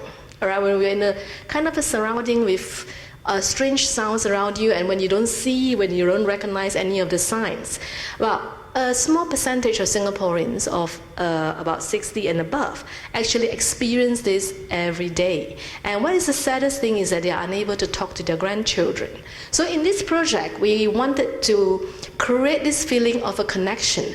So what Per Magnus did is that he actually embedded sensors in the photographs of these images, and then when you touch it, they speak. All right. So there are 8 of this installation, which we actually exhibited in one of our conference. Let me see whether I can show you. This is just a very, very short clip.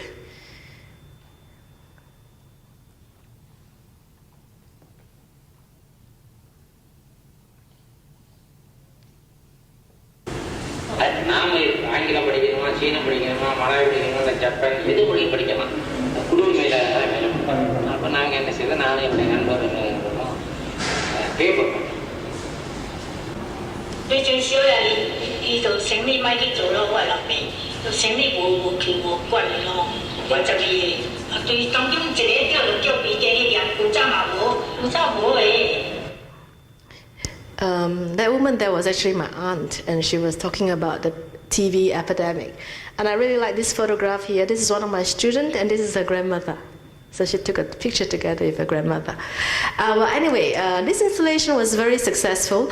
I wrote a book in 2007, and over 5 years, I got 80 citations. That book took like 10 years of my life. Maybe 5 years, I'm exaggerating. But this installation triggered about 1,500 responses in the forum and the internet.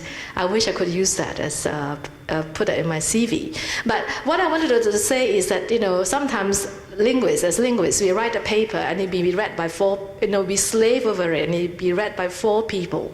But when you work across disciplines and you work with artists, you create something, and I think it is something that people can relate to.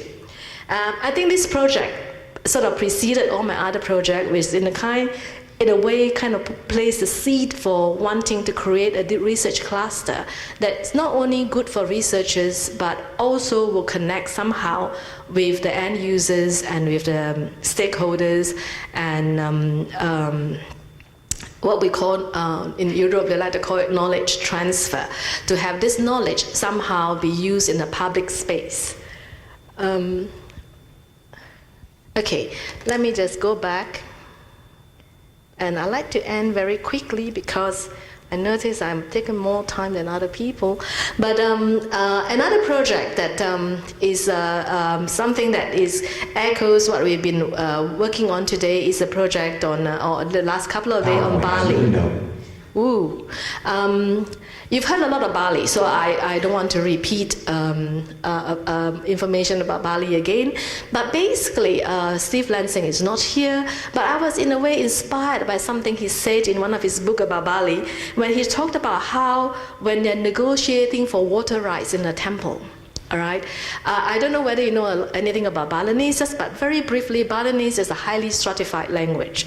So you have the high level, the medium level, the low level, and depending on who you're talking to, you use different levels in a language. So when you are with a priest, for example, you are obliged to use a very, very high level, all right, as a sign of respect. But when they are in the water temple negotiating water rights, the priests, even the priests, have to use the low level, all right? And it's this concept that I found quite interesting, because usually this goes against a lot of our understanding about how language works. And I was interested in looking at how language in a way sort of interpret or mediates this plays a role in mediating this ecosystem. And again, we've heard a lot about how precious and how delicately balanced this ecosystem is. And because of this, thanks to this particular project, I've actually been to Bali 3 times on research trips. And unless you go to Bali yourself, it's hard to explain the kind of real delicate balance that is in place in a city where the old lives with the new. These are the 2 high priests that I interviewed. On the left, that man is about 70 years old. On the right, there's a young high priestess. Very unusual. Very, very unusual to have a woman as a high priest. She's about 26. He speaks Balinese and Indonesian. She speaks English, Balinese and Indonesian. I mean, this is just a new order of that's going on in Bali. And I'm showing that as a metaphor of the changes and upheavals that is going through that land, and why other people have talked about how precarious the situation is. And there's nothing wrong with speaking in English. That just shows the progress of the time. And here, this is a photograph that I really like. You see this cool kids, all right outside the Balinese temples. And they live side by side, you know, with the Ray-Ban sunglasses, with the rituals that goes on almost every single day in Bali.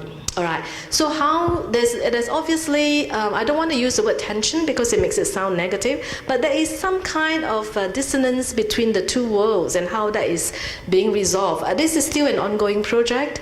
We looked at some of the data, and very interesting, the language plays a very important part, because Balinese is also a language that is somehow losing its grip in Bali itself, and what is replacing it. Now, as you know, the encroachment all over the world, this is not a new story. First you have the national language, which is Indonesian, all right? And then on top of that, you have English. So you have the English, you have the national language, and there are a bit of jostling between these 2 languages anyway, and what suffers? Everywhere in the world, the story is the same. It's the minority languages that gets displaced. Okay,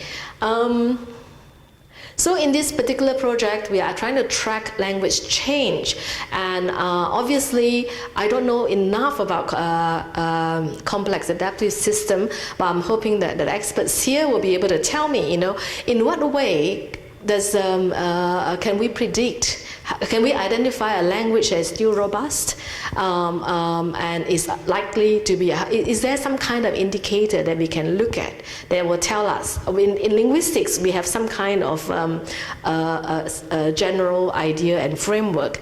There are sort of different levels of endangerment, but I have yet to come to see actually from a complex adaptive system some way of predicting when it will happen, how it will happen, and at what rate. Okay, okay, let me just move back again. I also have other projects like the Lost Voices. That is kind of motivated by parents, because I work on bilingualism and child language acquisition, and parents want to bring their kids up multilingually or in the mother tongue, and they would tell me, but I don't know how to talk to the kid. And any one of you here who are parents know that there is some kind of a kid register, the kid language that you use to talk to children. And part of the reason why some parents sort of stop talking or stop using a specific language with their kids is often because they just don't know, they've lost the ability to talk like a child anymore. So there's all these nursery rhymes, like in English you have 1, 2, buckle my shoe, 3, 4, shut the door, things like that.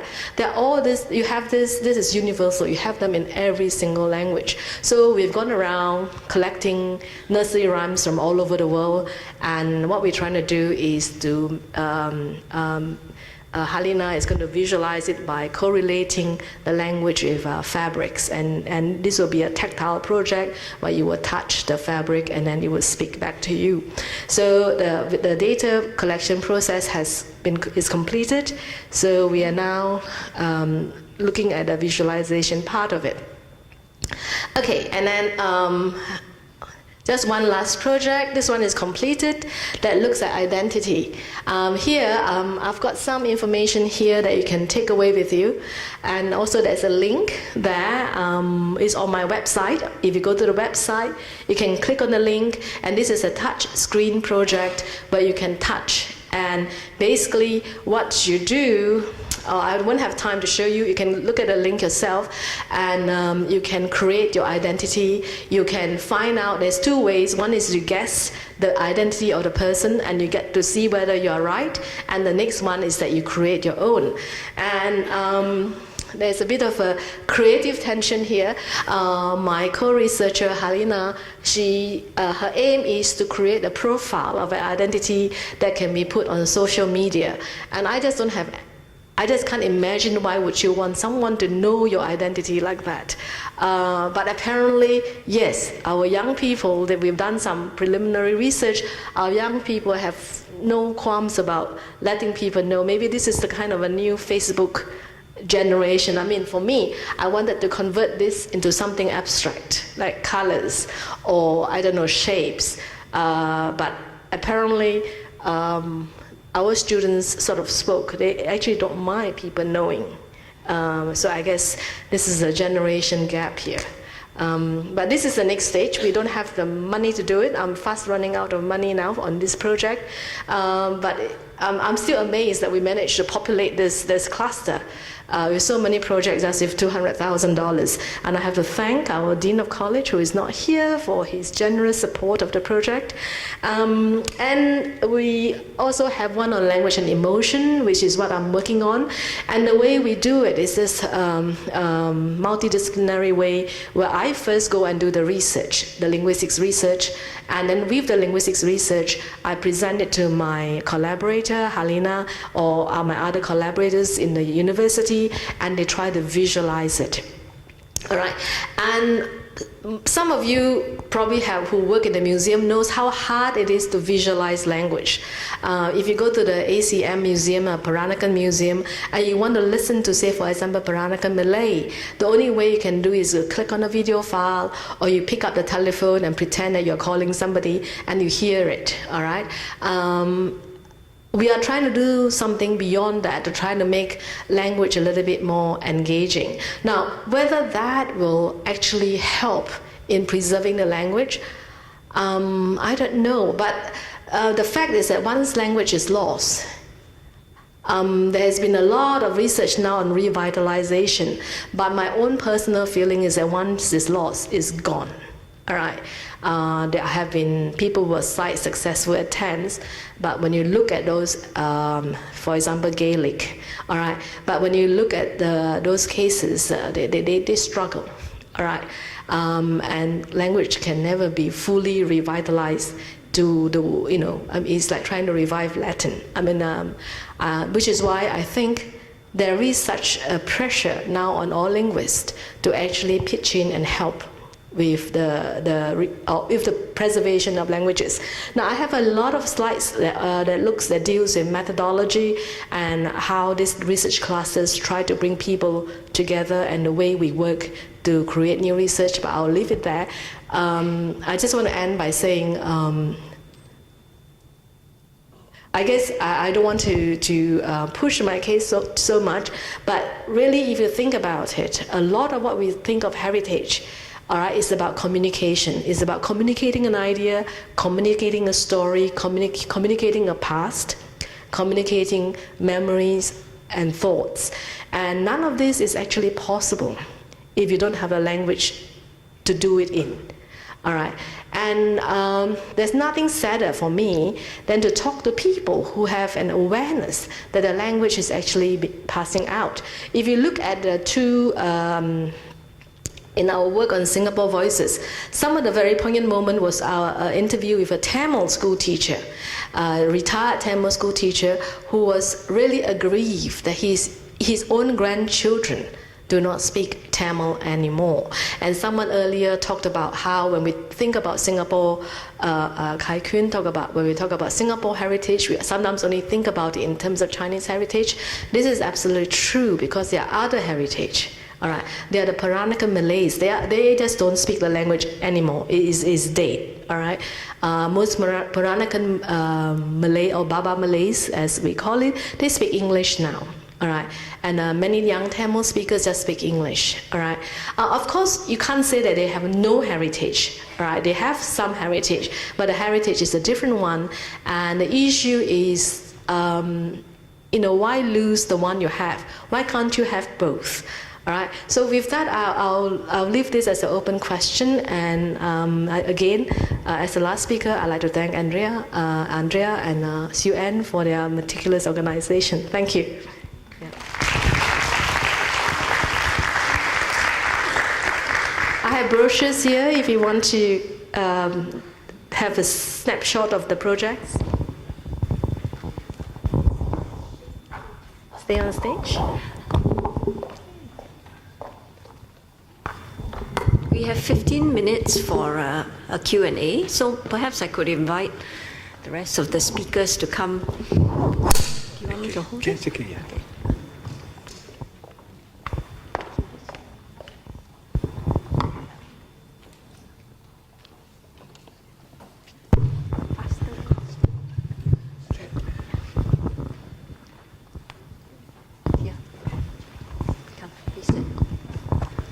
Okay. So, we have 15 minutes. Would anybody like to kick off the first question? Okay, for the last speaker, I have simple questions. One question is, how do you classify how many languages? Actually, this is a very debatable academic subjects. While I'm not a linguist, but I'm aware of this. The other thing is, I sort of noticed that you classify dialects as language as well. Correct me if I'm wrong. So dialect is not a language, in my opinion. Okay. Now, the second thing is about this loss of the tangible or intangible. Okay, let me quote some examples in the digital world. Maybe you have a different nostalgia, a different metaphor, phenomena, and philosophy. But in the digital world, there are a lot of languages. Languages of the operating system, low-level languages, high-level languages, etc., etc. I'm not going through Wikipedia. However, those languages that existed before, if you study computer science, you may study it as a history, or you may study it because you need some foundation, but no longer in use. So in the real world, I don't see this point of like getting very upset about the language that is lost before. So if you talk to some people in digital practices. So they can write and communicate certain ideas using a very old computer language. But people in this era or era to come no longer use this. Even like interpretive language, things become like Ruby become very fashionable. But will Ruby still exist, in the next how many years? So, and also things like evolve. Language has political tension or sociological tension, even in computer languages. So I'd like to hear your view that can we not go a little bit easier on things like that? Thank you. Okay, now it's a very good question about how many languages. Certainly you're right, it's not something that is clear-cut. There is, but linguistics is a very young discipline. It's only about maybe just 100 years. But there are ways of categorizing. There are gray areas, of course, but for example, Norwegian, I hope there are no Norwegian Danish speakers here, Norwegian, Danish, and Swedish, all right? Geographically, people refer to Swedish, Norwegian, and Danish, but they are really the same language. All right, but why? And the second question is, you asked me about why do I call dialects languages? Now, dialects is actually a translation from Chinese 方言. 方言 actually translates as regional language. All right. Now, why do I call them languages? Because in linguistics classification, they are languages as long as one of the criteria is that if it's not mutually intelligible. So, for example, if you were to speak Hainan, what is your dialect group, if I can ask? This is a very strange question. Okay, basically my dialect group is Fujian, but I don't speak dialect. I can speak dialect, but I grew up in Mandarin, so okay. Well, I cannot talk about dialect. I'm not qualified. Yeah. So if I were to speak to you in Hokkien, then you will not be able to have a conversation with me. I'm Singaporean. Yeah. Even Indian can speak Hokkien. Yeah. Sorry? I'm a true Singaporean. And even Indian Singaporean can speak. So you speak Hokkien? I can speak whatever I want to, but I practice speak Mandarin. Okay, that's okay. Yeah, but the point I want to make is that if the two languages are not mutually intelligible, linguists will refer them to that as languages. So according to the study in linguistics, or for most linguists, Hokkien, Cantonese, Teochew maybe not, because Teochew and Hokkien belong to a group we call a Southern Min group. But even after having said that, all right, I've spoken to Teochew speakers that I cannot understand what they are saying at all. Teochew speakers from Hong Kong, for example. So, yeah, this is the point. The layman idea of what a dialect is very different from what a linguist's understanding of what a dialect is. So, even in Italy, people think of Italy as being just one generic place where everyone speaks Italian. But there are many, many places in Italy that you go to. Suddenly in Sicily, I couldn't understand anything that they were saying. Or if you go to Sardinia, that is a totally different language. So this is a second question. I know we probably disagree. But the third question is about evolution. This is certainly, there are some academics who, or that not some academics, the people who really work on the linguists will not think that. But there are some people who do challenge it and say this is a sociological evolution. But I think you talk about social tension itself. So some of this is not just natural selection and extinction. Some of this are deliberate policies. All countries in the world have language policies. All right. Some of this language actually are phased out because of deliberate political policies. All right, that one we have to acknowledge. I'm not going to say whether it's right or wrong, but certainly there are artificial agents out there. It's not just natural. All right, and you talk about computer language versus real language. I don't think there are people who sit there and say, oh, I don't use Cobalt anymore. No one is using Cobalt. I cannot communicate with the rest of the world. All right, I don't think we have that kind of real existentially angst over computer language or technical language as we have over real natural languages. Bichin, if I can just take up on that, this interesting discussion. Actually, I found your presentation pretty interesting about the existential angst, as you call it, about the loss of languages.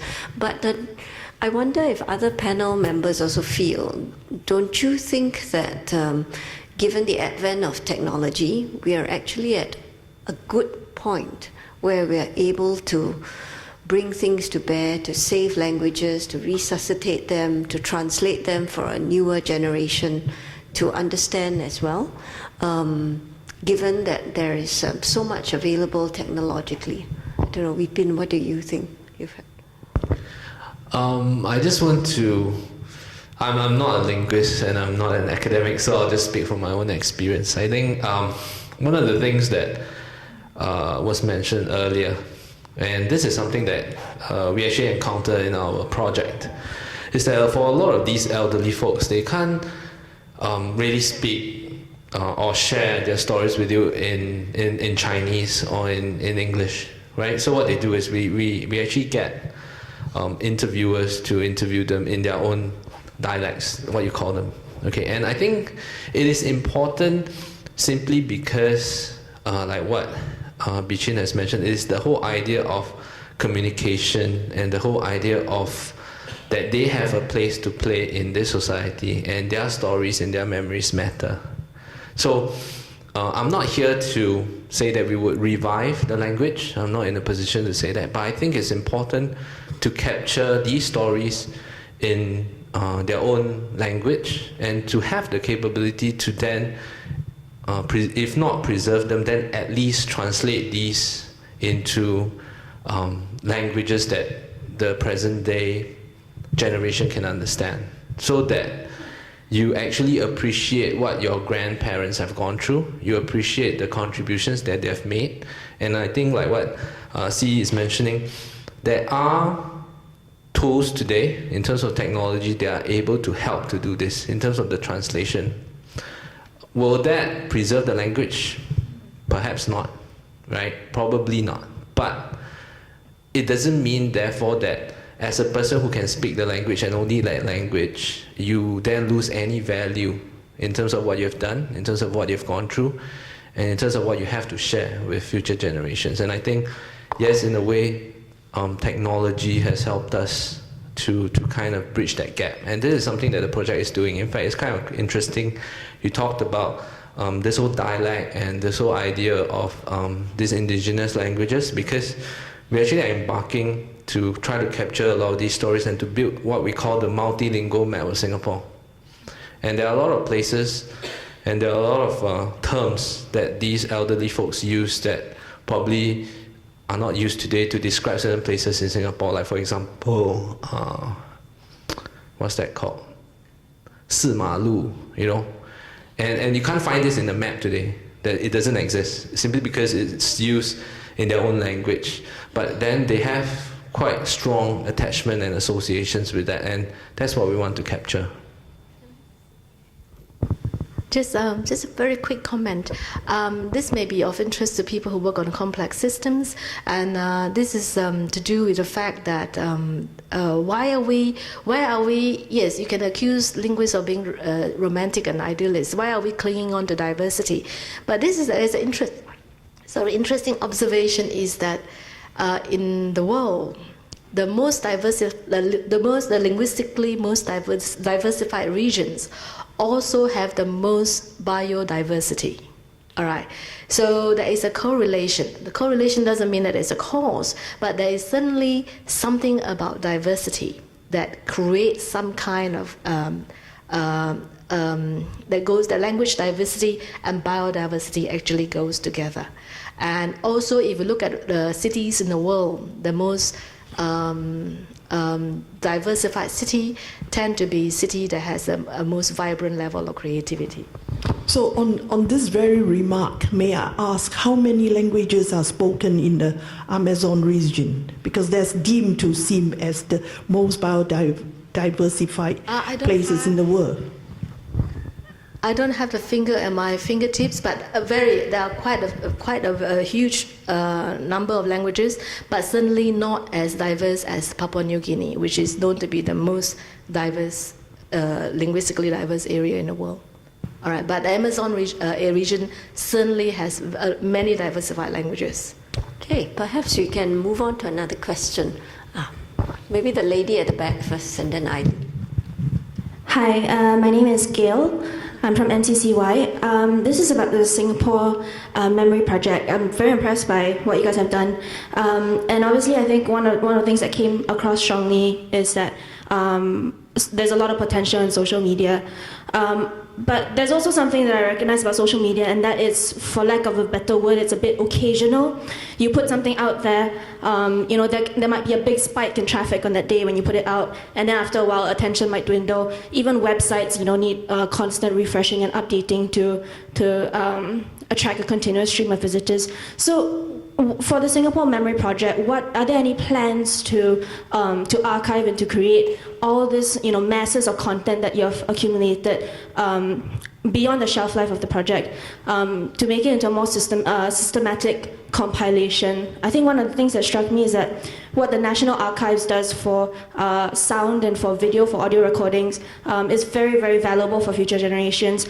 And in this digital age, or this new age, so-called, of social media, is there something similar or parallel that we can do for all the different kinds of content that are being generated by citizens today? Okay, thank you for your question.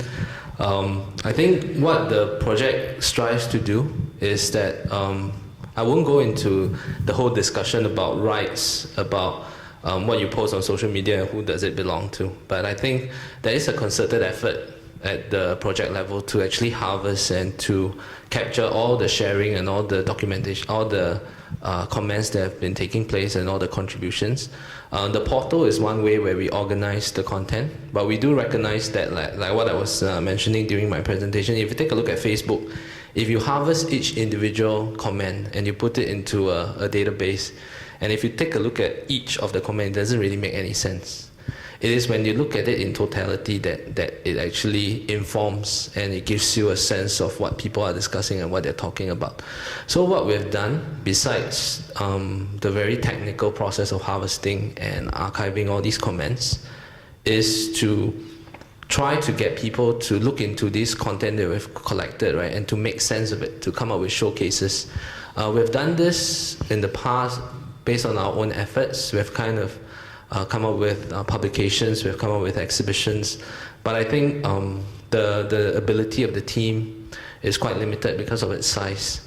So in fact, it's quite apt you asked the question, because in the coming year, what we're going to do is we're going to launch a fund where we are asking for individuals out there, be it community groups, be it professionals, be it organizations who are interested in looking at the content that we've harvested and trying to make sense of this content in terms of creating narratives, in terms of creating stories, in terms of creating showcases.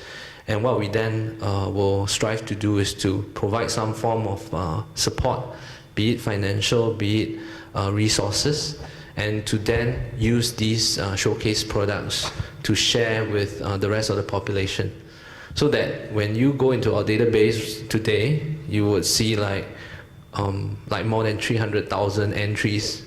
You can't be expected to scroll through 300,000 entries. It's almost impossible. But what we then try to do is to say, out of all these 300,000 entries, are there strong narratives? Are there strong themes that stand out? And can we then create certain stories or certain products out of them? And these are the products that I think would be more what I call more consumable. So that's something that we're undertaking right now. Hello, I'm Elaine from NUS. I just wanted to say I really enjoyed all the presentations in this panel. And what struck me was how well they all fitted together in a way.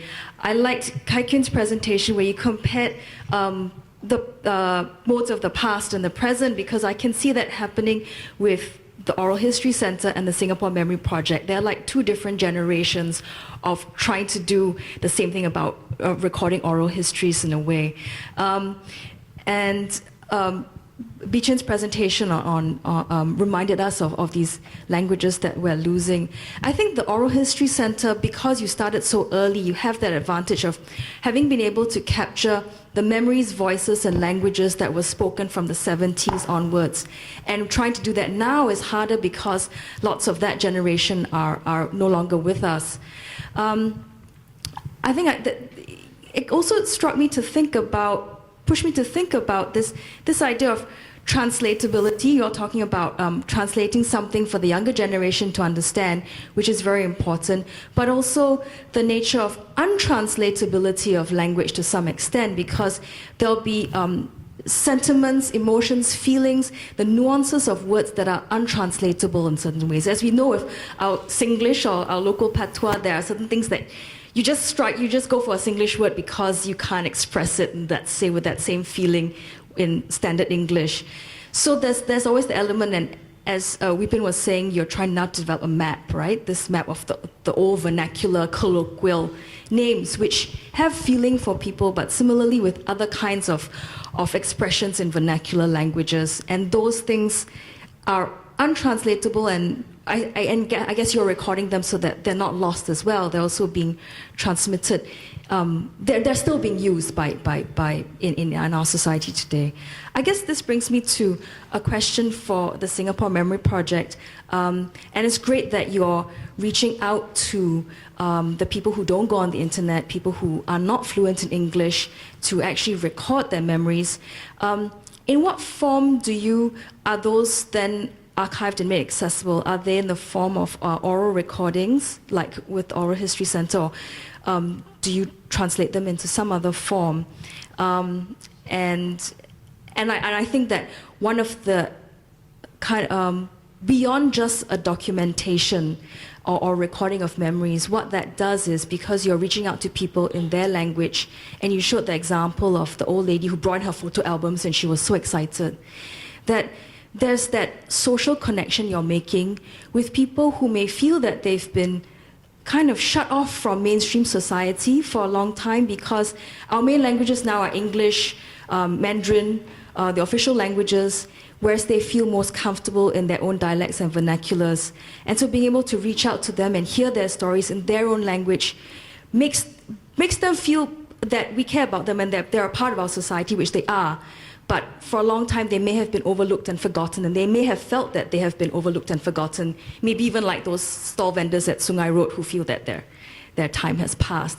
But anyway, so I don't know if you have any comment to add. Thanks a lot, Eileen. That's a wonderful question. And indeed, much of what we're trying to express here in this panel is about the connections that can be made through the various efforts, the connections not just between people today, tomorrow, in the future, and I guess all the different mediums that are at our disposal. I think, Weepin, why don't you share about how we keep? For us, the main thing is to record and to kind of gather these stories, primarily through interviews, primarily through talking to these elderly folks. And one thing that struck us quite prominently was that they tend to be a lot more chatty if you gather a group of them, rather than if you do like a formal one-on-one. They tend to feel more comfortable, perhaps, when they're in their own home setting. So we tend to go down, we talk to them. We do interviews through oral recordings, we do video interviews. Some of these have been shared through some of the exhibitions that we've done. We try to present them in their own indigenous language, and then we provide subtitles. But what we also try to do is to translate these into the language that we are familiar with today, so that for a lot of the younger generation, they have a chance to interact. And like what Bichin already mentioned, even cases where you live in the same family, grandchildren don't really know the experiences of their grandparents. But through this process, it is hoped that at least when you do that translation, right, even if the nuances are lost, the meaning is still retained, and you still are able to appreciate what your grandparents have gone through. And similarly for some of the activities that we do, like for example, just now I shared, we gathered a group of 400 Nanyang girls and then we got them to interview the seniors. Not all of them could conduct the interview simply because some of the seniors are only comfortable in their own language. So as part of the process, we actually bring down some of our own volunteers, most of whom are more elderly folks who can speak the language. But then through that process, you can actually see the students appreciate and got to know what these people have gone through. And in fact, a lot of students came up to me and say, you know, if not for the fact that I was forced to go through this program because my school, you know, said that it's part of my CCA or some of the programs that I've gone through, I would never have known that this old lady, right, has such a role to play and such a rich story to share, because I would just walk past her on the street and think, well, she's just an old lady. So I think, yes, in a way, while they may not be able to appreciate some of these nuances of the language, I think there is still a meaning behind the work that we do.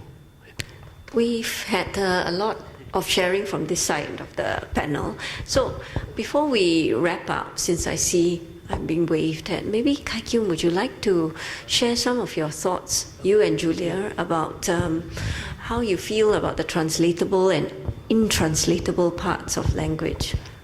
Actually, I just wanted to comment a bit about the SMP and the Oral History Project, the Oral History Center and the work that we do. I think there's a lot of synergy where we can come together, because I mean, SMP being SMP, it is a national project in which they are acquiring materials not just beyond the stories of Singaporeans. It's a lot more than that.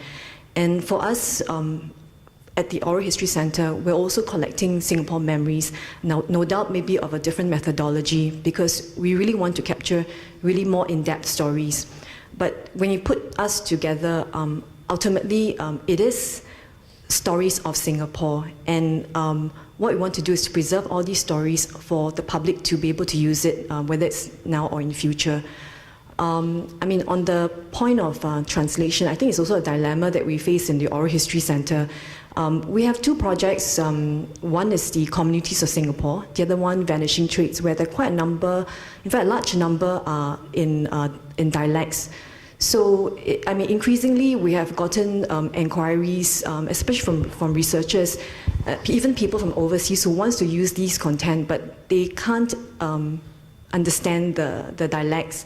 So what do? Do we translate them as best as we can? At least the user will know what stories have been told or what information is in the interviews. I think this will probably be the approach that we will take for the archives, so that it can promote access for these content. Just talk about translatability. We never know what sort of how resources will be used for in the future.